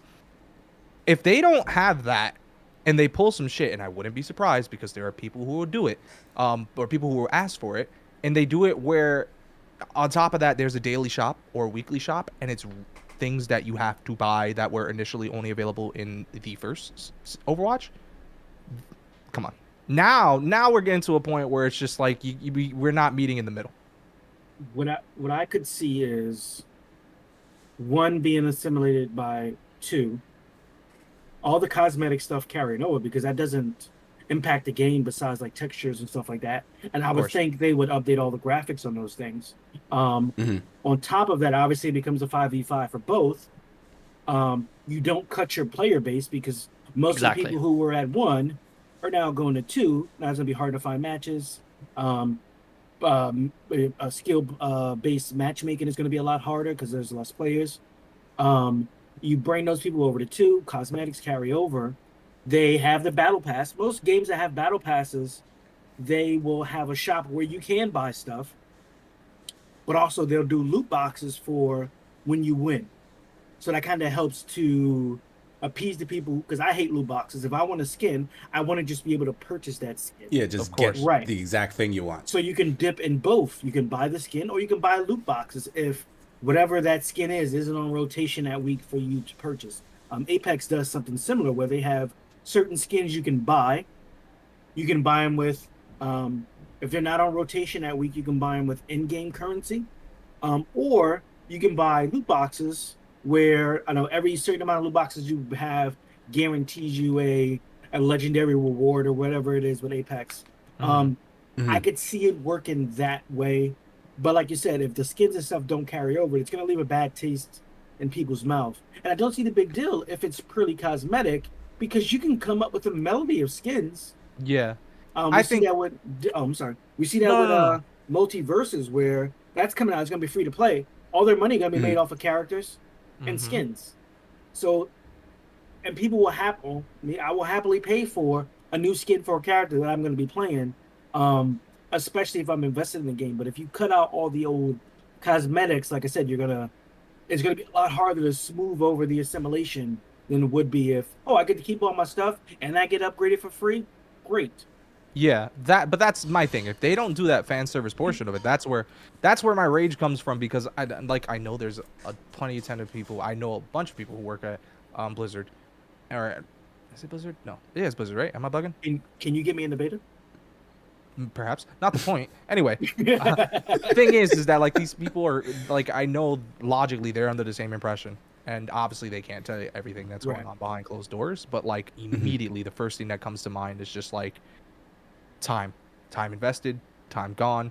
And I understand obviously these are games, they don't impact the huge thing of it. However, it's very easy to fall out of Overwatch, just like it's easy to fall out any other game, because things can get unbalanced, or things just primarily switch to a point where it's like, I need something different. And that's primarily what happened with me with Overwatch. And I feel like I spent a lot of money, time, and effort and energy. I did a fucking internship writing nothing but Overwatch content. Oh wow. So like, it's crazy. I was that heavily into it, and if they just said, "Not today, Satan," ooh, that's going to be a problem. Praise the Lord. I feel like they kind of shot themselves in the foot with this idea of just updating the first game, because like a lot of these issues would be avoided if they just released a sequel as a separate thing. Well, now they are, and that's why they're getting backlash. Well, they're not, because they're releasing it on top of the first one. Like, release a separate game. Like, leave the first one alone. Let that, and like Jeff said, like, yeah, that player base, most of that player base is going to migrate, but then you're going to get the holdouts who, stick to the first one, or the people who start playing the second one and be like, oh, I don't like this, and then go back to the first one. So like, yeah, you'll get way less matches and matchmaking, but like there'll still be people there. Like, you won't get the kind of backlash you're getting now, and that game would still exist in the state some people like it in. What if they made and then it an whoever option? wants to can move on to the second one, and even if the skins don't carry over, you would still have them in the game you bought. The new game, people would probably be fine with starting over. And honestly, I feel like they've made more work for themselves as well, because some of those characters have new character models. Right. Like Mercy, for example, is updated. So like, they really can't just port over the skin from the old model to the new one. They have to make a new version of that skin and then give you access to it when you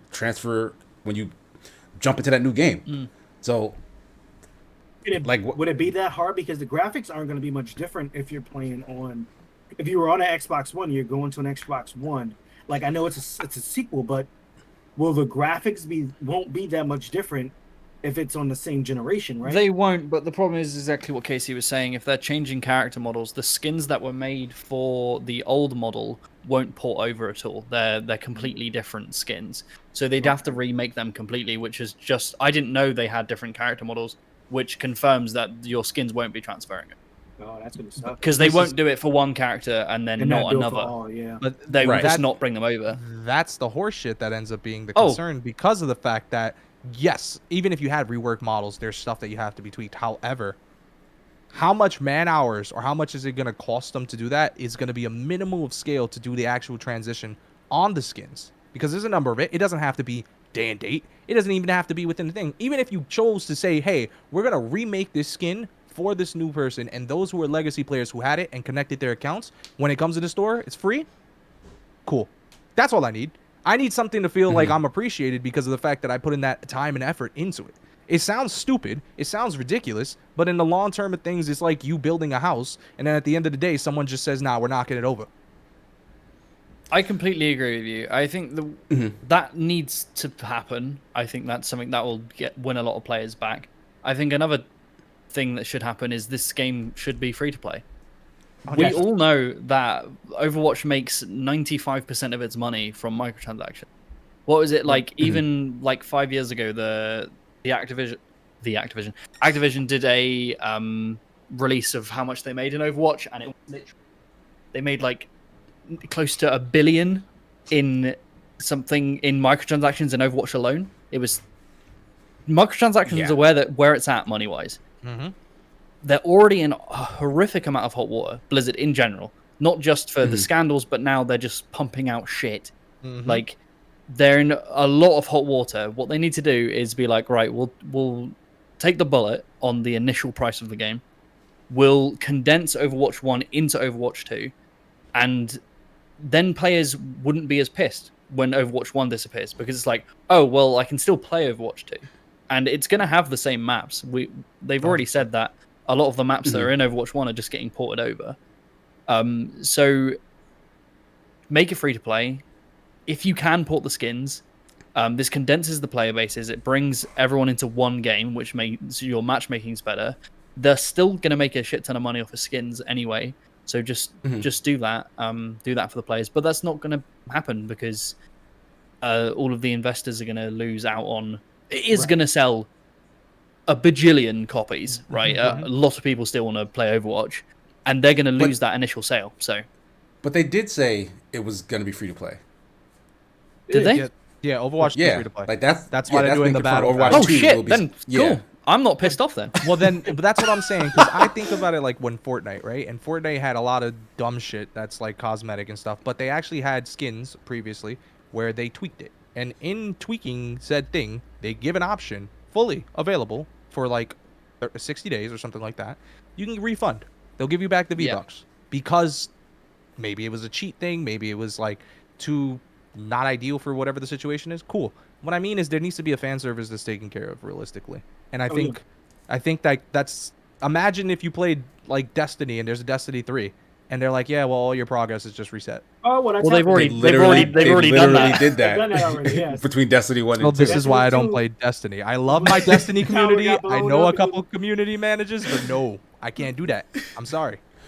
And I get it, too. So, okay. Also, one last thing. They did say that there's going to be anyone who played the original Overwatch, when they log into Overwatch 2, will get a Founders Pack to all existing Overwatch players. That excludes a Founders icon, 2 epic skins, and it just says "and more." So that's that bullshit. Sure. That's that definitely that's doesn't like, sound like stuff is coming over. Take the crumbs and be happy. Yeah, that sounds like bare minimum type recognition or whatever. But again, to play devil's advocate, is it possible that we and players in general are a little too entitled to our stuff? I could see that. Because years ago, this hold on, was a possibility. Right, but it is now. So I spent money on this, and at the end of the day, unless these fucking servers close, I want my shit back. I invested my time. It's like putting all your love into a relationship, and then your homegirl's just like, you know what's crazy? I never liked men from the get-go. All right, then why this? But, Will, in that exact example that you just gave, you don't get that time back. Yeah. You just lose. Right, but I'm talking about the investment of it. And I know it's not the best example that I utilize. I'm not the king of those. I'm usually I'm saying that's actually a perfect correlation to this, because yes, you spent money on it, you spent time on it, but once it's over, because remember, and you should know this, Will, when you play these online games, like you're technically licensing the game, I get right? that. I get that, but I'm saying when it's over should be when the servers close, when it's sunsetted. If you're transitioning, they're doing it immediately. But no, they're not sunsetting it. They're literally saying, "Hey, guess what? We threw a little extra graphics. We cut out a character. I don't think that's free fair. to They're play. releasing Nah. they're releasing an updated It's not a new version of the everyone game. who was not everyone. A large amount of people I know who played Overwatch 1 saw the Overwatch 2 announcement being free to play and stuff like that. Played the beta and was like, "This is the exact same game." It is the exact same game. So at that point, my logic is like, if you're changing the tint just a bit, and it's just not enough to consider it brand new, this is Overwatch 1 DLC, and that means I should be because I'm part of it. I'm getting my money's worth. That's it. You can't just take it away from me because then you lose a fan, and that's on you. It's not a big deal for them. They probably making their billions. But like my thing is that as a fan service, for Fortnite's the only thing I'm gonna go back to. Whenever there was a situation outside of that, they always remedy it. Whether it be a different pack, whether it be money back, whether it be something else. And I've had plenty of issues with my locker being weird, and they've already remedied it and helped. Respect. Now, for me, all of that is mute just because we got Sojourner. You know what I'm saying? So, like, everything else really doesn't matter to me right now. I love the 2 new characters. I love the Junker Queen. Junker Queen, and I love Sojourner. I love the new characters. Are you calling her Sojourner, like Sojourner Truth? Yeah. because her name is Sojourn. Oh, okay. Well, there you go. So, free to play is what they said. It will allow them the freedom to do more frequent updates. And we see that with Destiny as far as like seasons go. There'll be a new season like every 9 weeks, and I said that's something they said they'll be doing. Every 9 weeks, they will be doing a new event or season, whatever you want to call it, which will have either new modes, new story, or whatever it's going to be. I feel like that's healthy for the game, just because that's why I stopped playing Overwatch, because it was the same thing every time. Now, yeah, the matches unfolded differently, but same maps, same game modes, that was it. This will allow the game to stay fresh. I think that's going to help. Once people play 2, anybody who had reserves about 1, if it's good, I feel like those reservations are going to go out the window. More than likely, yeah. I feel like a lot of the backlash will probably die out once the game is released and folks are playing it. All except, I think, the fact that if you were legit playing it with like a squad of 6 people, right, somebody can't play anymore. Just, like that. Well, you get rid of the weakest link. That's a great time to cut. I think a lot of people will forget this 5v5 6v6 thing will be forgotten a week after the game comes out. Nobody's going to care. Oh, okay. I think the one thing people are going to be pissed off about, which is what Will has gone on about, and the thing that I'm pissed off about is I don't care that I bought Overwatch 1. You can play games and their services can be like sunsetted, like they can be removed. That's fine. And because the next one's free to play, cool. The thing I'm pissed off about is I've spent hundreds and hundreds of pounds on loot boxes in that game to get specific skins from the only characters I play, like Zenyatta and like McCree and blah blah blah. I want very specific skins like for a that. McCree guy. Oh yeah. And I wanted them specifically, so I bought tons trying to get very specific skins. I was fine with that. I had the income at that point. I wanted to support the game. That's fine. But now all of that money, all of that time I've spent trying to get those things is going to disappear. Not because the game is being shut down, because the game is being transitioned to look slightly different and add a couple more things. All of my money's gone. And what they'll probably do is instead of porting those skins over and making them free for people who played it. I found something. Oh, here we go. Based on BlizzCon discussion, all current skins will carry over. All right, let's stop talking about it then. Overwatch 1 default default skins. Overwatch 2 will provide additional skins on purchase. The monetization model is yet to be determined, but all skins will carry over. All right, so here's the thing, Casey. Oh man, all right. Cut this whole thing we just talked about. This is just like 45 minutes. Yeah, I think it's a valid conversation to have. I think it's also a valid conversation to be like, why the fuck is this happening? Why are they making this fucking game?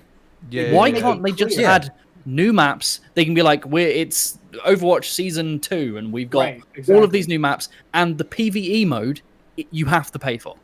It's $30. Yeah, they needlessly complicated everything about this. Yeah. They probably make more money. Yeah. I don't get it.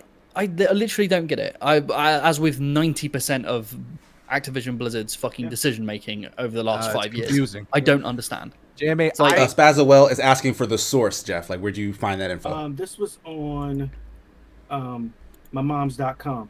But let me pull it my up. mom. How'd you find my blog? Was she at BlizzCon? Was she It was asking? on the Blizzard official website. All right. Gotcha. Well, here's hoping that they don't stumble and fuck it up further, just because of the fact that I don't think that Overwatch was a big deal for the $60.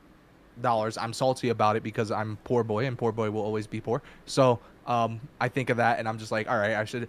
But I also called it. This should have been a free-to-play model from the get-go. And honestly, I think going into where they're going now, I almost hope that they adopt what Destiny's kind of doing, where it's things that are changing up. Because I can't go through every other fucking year. Junkenstein's Revenge. I don't care. I've killed them a million times. Give me something different. Right. That's where I mean, I'm that stuff will becoming a probably come bitchy back in consumer. some- That's where I'm like, all right, well, I need more. Okay, so let's say that all that information is accurate. They're doing everything that you guys were complaining about, right? It still doesn't change the fact that the first game is disappearing, which means the version of Overwatch where you can play with 6 friends will no longer exist. You'll no longer have access to it. Like, I wanted to use that to kind of springboard into this idea of games preservation in general, like video games that you know and love kind of just disappearing because so many of them kind of require like an online function. Like, how does that upset you? Like, because I think most of us here actually played a ton of Overwatch. Like, I didn't actually realize that all of us played this much Overwatch. Right. So, like, if you ever wanted to go back and experience that game, you won't be able to after October 4th. Well, I will, So- because what they're going to do, I guarantee it'll be a thing. All of the maps and the characters and the skins are going to be accessible in the free-to-play version of Overwatch 2. They'll just release a game mode which is 6v6 that won't be in the normal rotation. They love releasing game modes that are That makes just sense. random. Yeah, and that everything. does make sense. Or custom games. Custom games that will have 6 players. Just like originally, you can't go back and play the OG version of Overwatch where you could play like Multiple heroes. 6 Torbjorns on the Yeah. same team. And, Oh god, like, that was chaos. I hated that. yeah. Yeah, oh, and man. then they brought it as All a custom bastions. game mode that you could play. Right. It came out as a custom game mode, so they'll just do that again. So yes, you won't be able to play Overwatch 1 with the same UI and the same 6v6 and how it is today, but you'll still be able to kind of replicate that in the free-to-play version, I'm sure. If they don't, that's weird, because there are some people who feel very strongly about it, Casey being one of them. Some people do want to play with 5 other friends and play that way. I also stand by, I think a lot of people are just going to forget Yep, once I the think game's that's- rolling. No, I think you're right. Yeah, I think you're right. It But I sounds like- think they'll still give an option to allow people to do it. It sounds like you're describing ROMs in a certain manner, and I'm not mad at that either. Because I Which think that was is- one of the issues with Destiny too, where you can only certain events you can only play with 3 people. There's like Oh yeah, I remember that. Didn't they do that like almost deathmatch, and it was like 3v3? well, that's like a special mode. You can do 6v6, but I mean like PVE stuff, like strikes and stuff. Will Oh, yeah, always yeah, three people, which is weird because that Well, no- breaks from the norm of usually 4 people. 4 or Um, 5. Yeah, with most games. You just reminded me that Destiny also did that. Like, when they switched from 1 One to is 2, still active. they One is still active. Well, yeah, That's a big but difference. in the sequel, they cut the roster down for multiplayer. Like, it became 4v4 when it was 6v6 before, and then over time they was like, oh, you guys really want 6 people back on the map. I don't remember 4. You don't remember that? I feel like Like, when Destiny 2 launched, feel like- all multiplayer matches were 4. I think I men to a remember that. party. no. I I, feel remember like you're, that. I feel like you're lying. Yeah, okay. All right, I lied, guys. I made it Yeah, up. you made it up. I don't remember that 4v, but I always remember 6v6 because Clash was always. That was a change they made. I don't believe you. I'm gonna have to do some research. We'll put a pin in it. and we'll come Please back to just it. I mean, let's you don't- figure it you out don't have to, now, I'm so right. that way we don't do a 45-minute conversation about some shit, and then we're like, oh, we're gonna Google this. That's true. But yeah, like, so I mean, it sounds like, as we've discussed all of the things wrong with replacing Overwatch 1 with Overwatch 2, that pretty much most of the concerns are kind of unfounded. Yeah, we're like, Like, it seems like it's not all right, actually that yeah. big of a deal. But I kind of feel that way about a lot of the arguments that have to do with games preservation in general. Like, the idea that every single version of a game kind of needs to be saved and like recorded for like historical purposes or whatnot. Like, I love video games. I understand the historical relevance of specific video games, but like patch 1.0 version of Cyberpunk, Oh fuck Well, it that! should I be- don't. Yeah, I It don't should care. be significant enough changes. Like, Yeah. because I'll tell you this, and it doesn't have to do with games, but if you showed me the Sonic movie with the ugly Sonic, I'm all for it. Right? It's so stupid, but I want it. Chip and I Dale want Rescue that. Rangers. Yeah, that's the closest I'm gonna get to. My thing is that, like, I do think having Cyberpunk being the hot mess that it was, dropping the way it did, I think having a copy of that and showing that, not only for historical purposes, but realistically for those who are doing game design, for those who are understanding when we're looking at this in the future, like, realistically, what did we do? Where were our pain points? And how do we do the post-mortem to understand how could we introduce better elements in our next iterations? So do you feel like the actual like unupdated code is the best way to have that as an archive? Like, would not all the footage and coverage of all the problems of that game be sufficient, or no? I think- like that's a legitimate question. I think Both. when you're going through a lot of content and you're going through a lot of legacy content in any form of media, you really have to almost just get that Control-C, Control-V copy of it, just because of the fact that, like, things, like, even now, when game studios are looking at revitalizing or trying to do a remaster or so on and so forth, you have to really understand those pain points. And a lot of people, you got to keep in mind, like, I'm sure people who created Spyro, the original of what is it, not Naughty Dog, right? They and I think Toys for Bob really did, like, we are grasping what we can from pre-release and using that to guide us when we're making our re-release, because we want to make it where we're true to the obviously the successor or predecessor, but also adding their twist to it. And I think in the long term of things, the only way we're able to improve in terms of a production standpoint is we really got to nitpick. We got to look at the code. We got to start from where we literally started from in our endpoint, and how do we understand why transitions were made. Because when you're looking at when you're actually producing this shit and you're doing updates and so on and so forth, like, yes, you can look on paper, but it's different in an experience, especially when you're going through certain games. I think even, do you guys remember the Sega Dreamcast, right? The big reason why the Sega Dreamcast was great at first, outside of dogs barking in the background, is just that the fact that, like, it, at the time, it was amazing. It did what it did. And then there was no reiterations or no re-releases or anything to fix it. And the main reason for that is because the Sega Dreamcast, you could burn a copy of a game as a CD, like raw CD. There was no changes. And you could just literally toss that and play. So you had immediate piracy. Shit like that. Did you It's take just part like, of it in such piracy? I'm I just curious. don't, I never had a Sega Dreamcast, unfortunately. Okay. Did you But know of anyone who? Dude, you just contributed? cleaned your hands super fucking Like, quick. is Jeff a cop? Like, why are you? I just want to know for history purposes, you know. Well, here's the thing, right? There are things like, for example, I think the PlayStation 1 or PlayStation 2 at one point, you can actually, like, literally take out the disc, and while it was rotating and still play. I don't know how that data was analyzed. I don't know that process. Yeah, there was some shenanigans some going on shit because that's you remember going on. Monster Rancher, like you could put in other CDs in the middle of playing that exactly. game, and then like it would read that like that. So PS1 was weird. my main thing of what I'm saying is that in order to understand it, like, I'm sure you're gonna have the data on top of it, but I think as a consumer and developers, at those who make great games are consumers or were consumers of some piece of content. So I think they really need to play it. Then they usually do it in different sprints and understand what happened with the code. Why did we change this? Did this have any sort of, like, reoccurring or, like, maybe snowball effect to another thing? Right. How does that work? So I think realistically having the first copy, the fucked up, the raw release straight to everyone, and then using, obviously they're going to use other things, but having the end product and seeing where they mash is key. So I do think, yeah, like, preservation for that. And also, just as a consumer, I like ROMs too, but that's not here or there. Respect. I Now, think it depends on the game. Yeah. I think so, and I think I'm in that camp.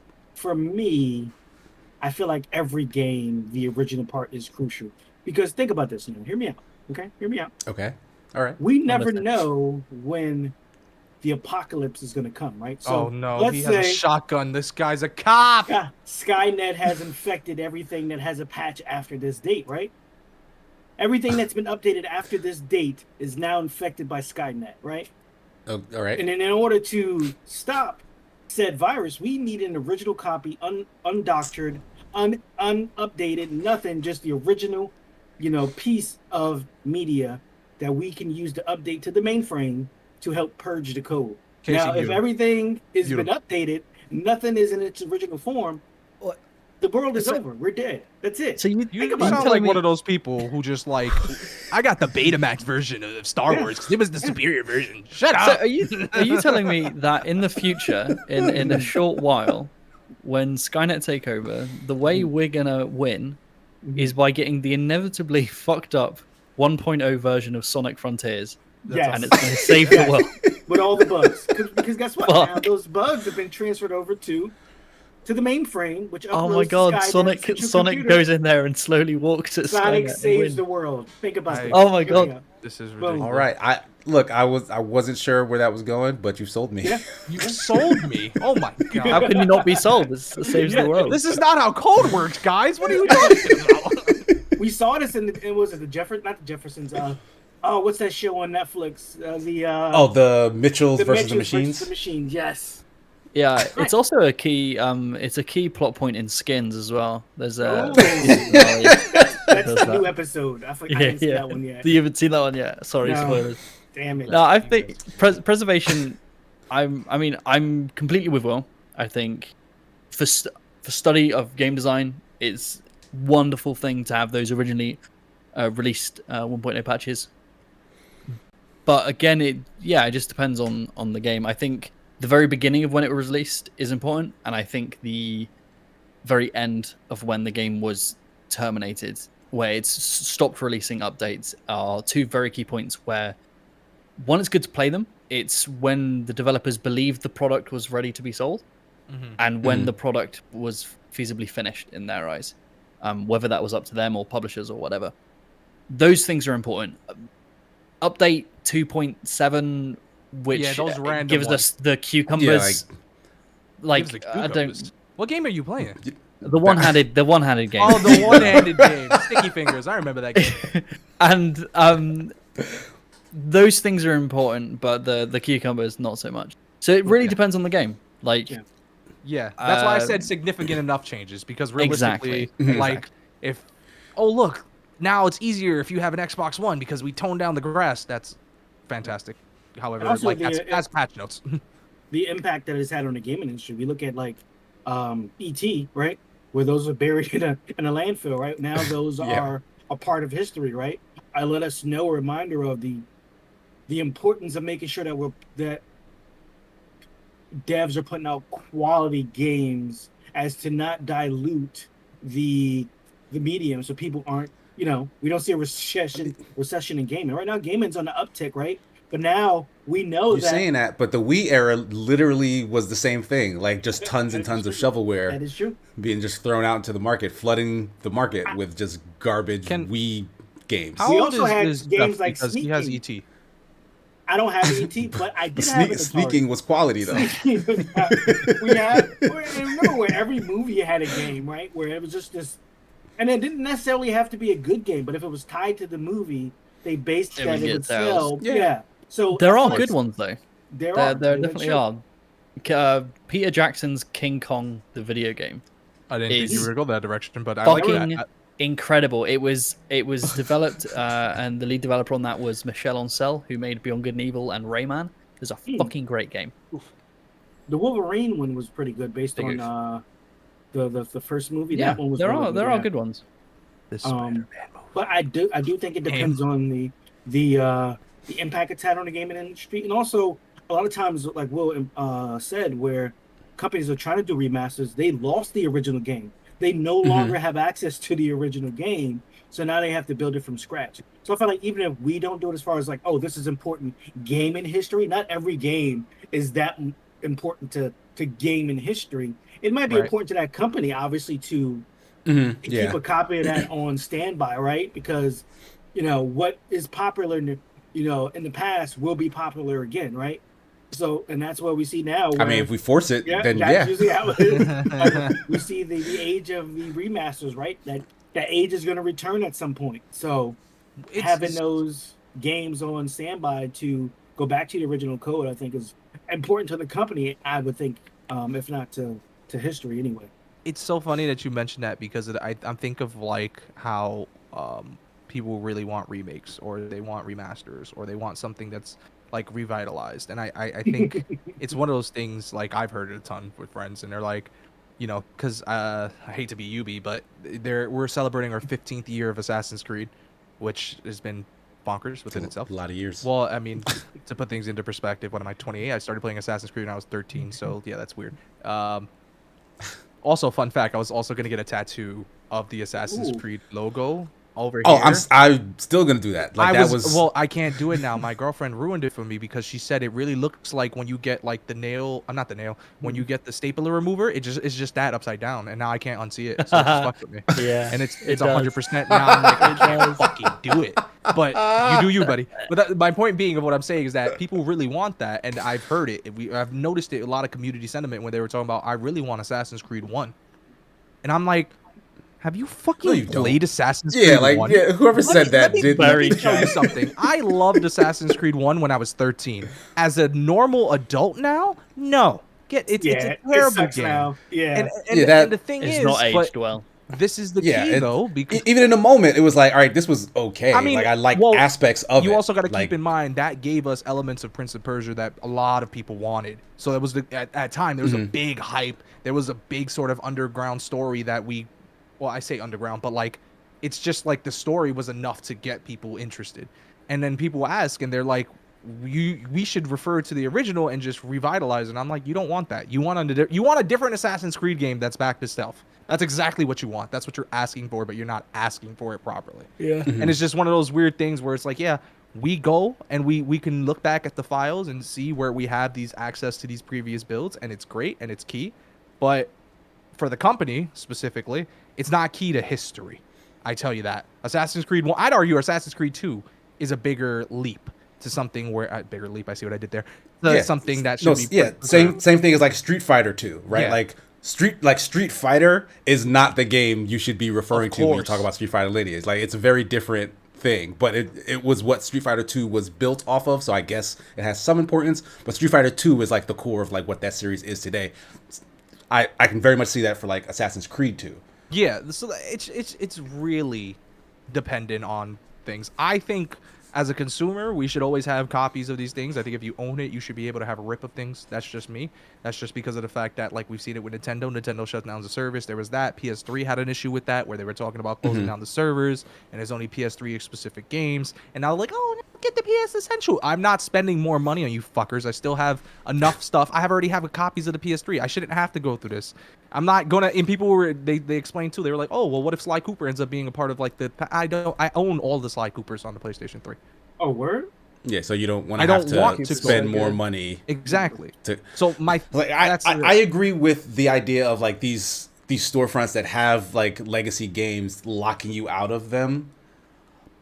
But I'm kind of in a completely different place when it comes to these live service games, which is where some of the stuff, where some of these arguments end up going. Like a live service game is constantly changing all the time. Yeah. At that point, it's like, well, you can't. What is there to preserve? If our main conversation point was regarding live service games, that is a big asterisk, because people who are a part of the project are no longer a part of it as it ages. They leave companies, they swap, so on and so forth. But the thing is that like it's also almost impossible to keep all that, because that's a patch by patch update, and that's all going to be preference. So I think, not for historical reasons, but having that on file for when you're working at a company like that is extremely useful.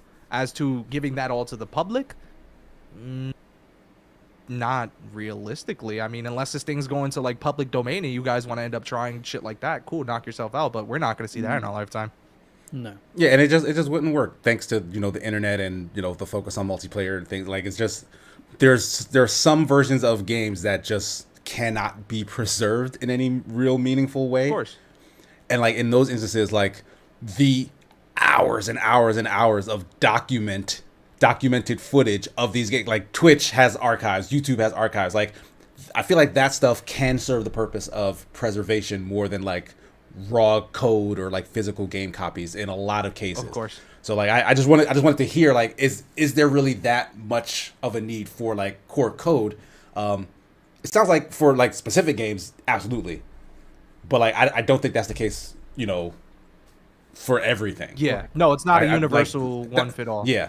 But that is also perfectly fine realistically, because there are certain things that I think realistically, now that I'm behind closed doors and I see it at UB, like there's things that need to be behind closed doors. Because you look at it, and that's why leaks become a big fucking problem. Everyone's losing their shits, and I'm like, yeah, of course. Because you saw this when it's not even fucking rendered. It's not even fully there. Of course, I understand that. But then, it really depends on the consumer. I think someone with a decent background, like who understands these are people who are trying to produce something at a level that reaches obviously stakeholders and the consumer, like that makes sense. For people who are like demanding it and I need this and this is so on and so forth, it's the same people that get mad when games don't go on Game Pass, or like they get delayed and they're like, oh, I paid for this, I should have this, not gonna re-up your Game Pass. Listen, buddy, you're complaining in a very privileged manner. Maybe calm down just a bit. Talk about it. But that's like, let's say you're getting dressed, right? You're gonna go out to dinner, right? And then Skynet attacks. And then exactly. and then like your significant other sees you like 10% ready, like, oh, you're going out looking like that, right? You're not even dressed yet, right? Yeah, so of course. She's getting What a picture of you constitutes before. 2% ready? What for you? What is 2% ready? Is it You one got like a sock? single sock on. One sock. Like I got my wedding ring on. Hey, baby. You're going out like That's that? One sock and some briefs. Like you're going outside like that. It's like, no, I'm gonna get ready. You got to see the finished product, right? Once you're dressed, you got your tux on, bow tied, nice and puffed out, right? Your little And sash. then you take it to Five Guys. Yeah, No, I'm thinking more like Benihana's. I was trying to just throw it Yeah. off to be stupid. Benihana's, I think, has a great presentation. I feel like they not only show you how delicious and fresh the food is. Why are we talking about This Benihana is a right now? fucking I tangent. don't like this. I feel like I would wear a suit. Yeah. At Cheesecake Factory. I don't care. Fuck you. I don't care how many pages is on that bitch. I wear it. Not the point. All right, Sorry. you do you. No one's gonna stop you. Will. Listen, cheesecake. Listen, I know you don't like Drake, but Drake said it, man. Calm down. Who said I don't like Drake? You did. I like Drake fine. You did. When did I say? I never said I don't Dude, like you Drake. said it this stream. You said, all right, You did. before I talk about Sing 2, I fucking hate Drake. You said Yeah. I fucking. and then you went off. You said I hate Drake. I hate Degrassi, but Skins. Skins is pretty good.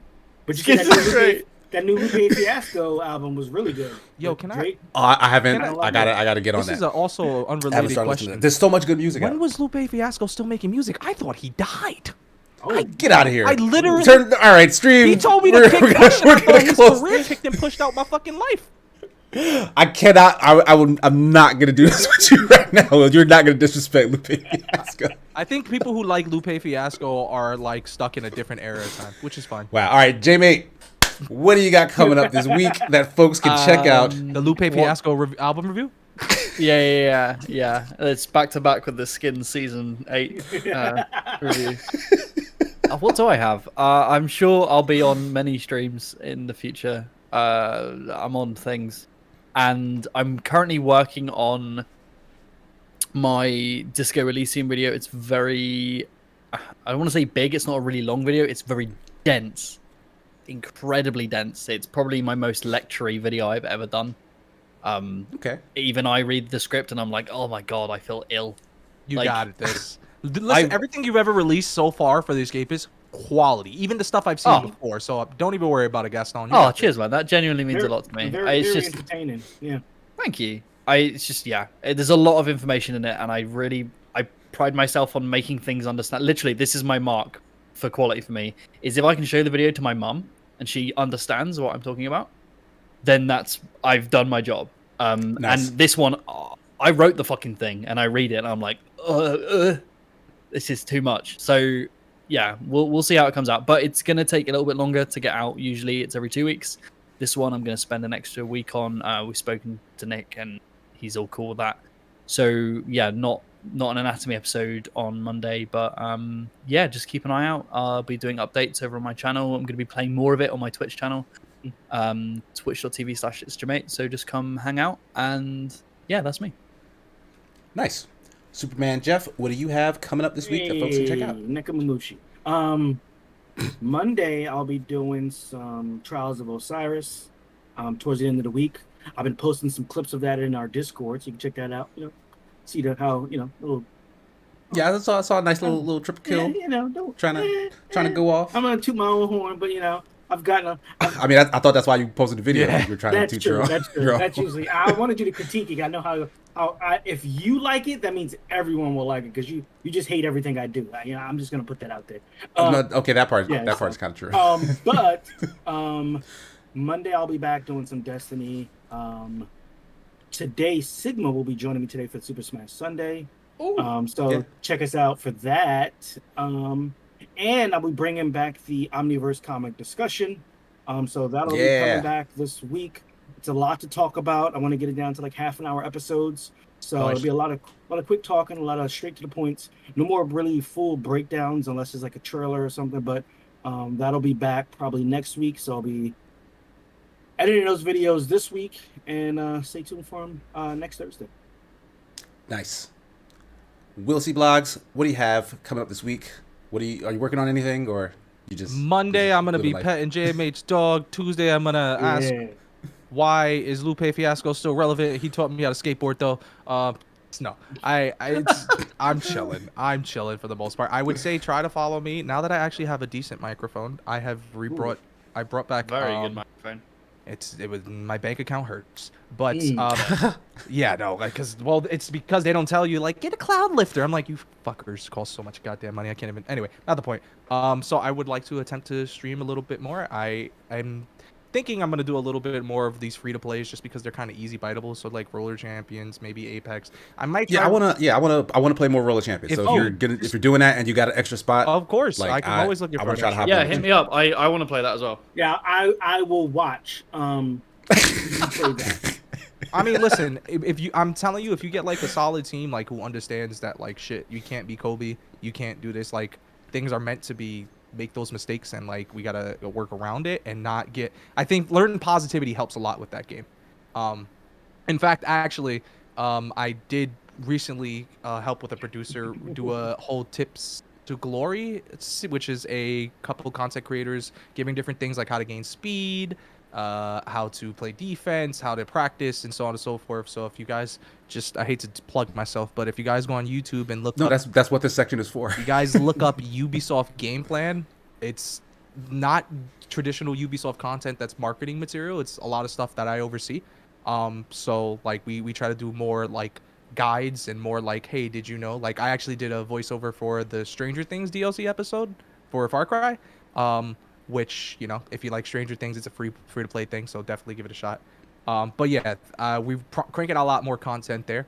So I've also, for accessibility reasons, introduced another podcast.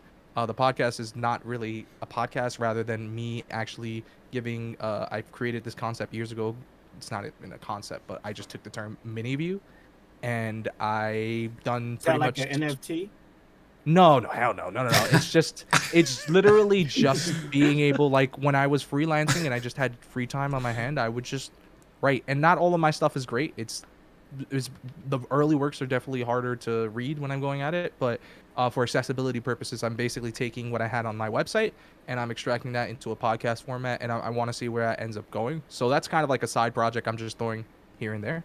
Okay. But yeah, if you guys just randomly want to hear, you can just go on whatever platforms you want to and just type in mini view. They're like usually a minute or so on and so forth. But yeah, I'm trying to get more streams in, and if you guys seriously want to get an opportunity to play something together, obviously doors always open outside.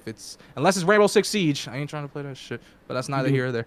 We can do For Honor. We've been playing a lot of For Honor lately. Dog, another thing I'll tag, if you guys Google search For Honor lore recap, we have a 17-minute video explaining everything that's happened from season 1 to now. I am legitimately interested in that. Like, I always thought that the ball was dropped in terms of like the story in that universe. Yes, it definitely there's not a lot of explanation going forward if you're new, but if you guys Google search, it's on the Ubisoft channel. The For Honor lore recap. We hired Patricia Somerset, who does the voice for the one of the characters, and she explains it from beginning to end. It is ultimate. It's a beautiful fan service. I had a chance to sit in when I want to check that recording. out. She's dope. Also I does the fucking voice of Zelda love too. that Did game. you know that? No. In And Hyrule, I don't know if it's Hyrule. I mean, Breath of the it's Wild. It's probably the newer ones. Yeah. The Yeah. Panasonic one, the Panasonic 3D one. What? Panasonic. What are we talking about? I don't know Zelda like that. But if you Google search Zelda CDI. Yeah. Oh Jesus Christ, your age is showing. If you Google search Patricia Somerset, it explains all her stuff.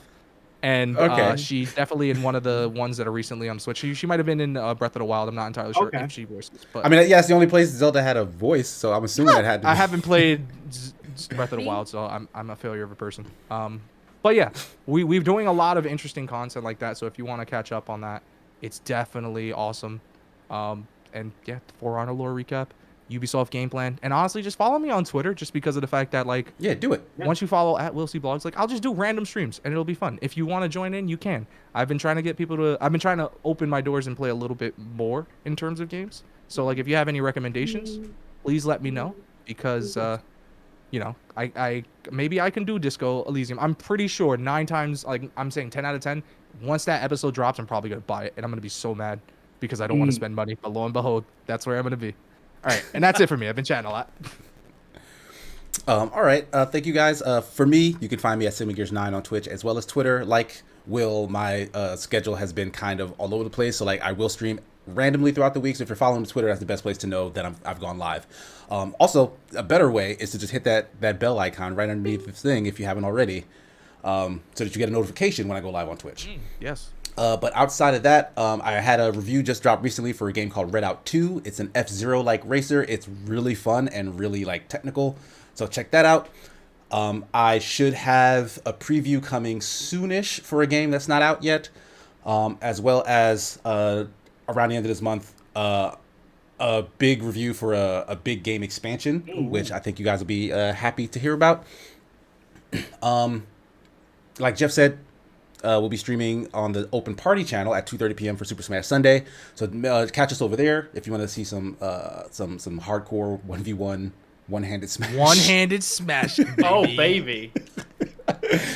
Anyway, but that's going to do it for today's show. Hope you guys enjoyed. Thank you so much, everyone in the chat. Thanks to my 3 co-hosts. We'll see you in the future, everybody. Peace. Bye. Bye.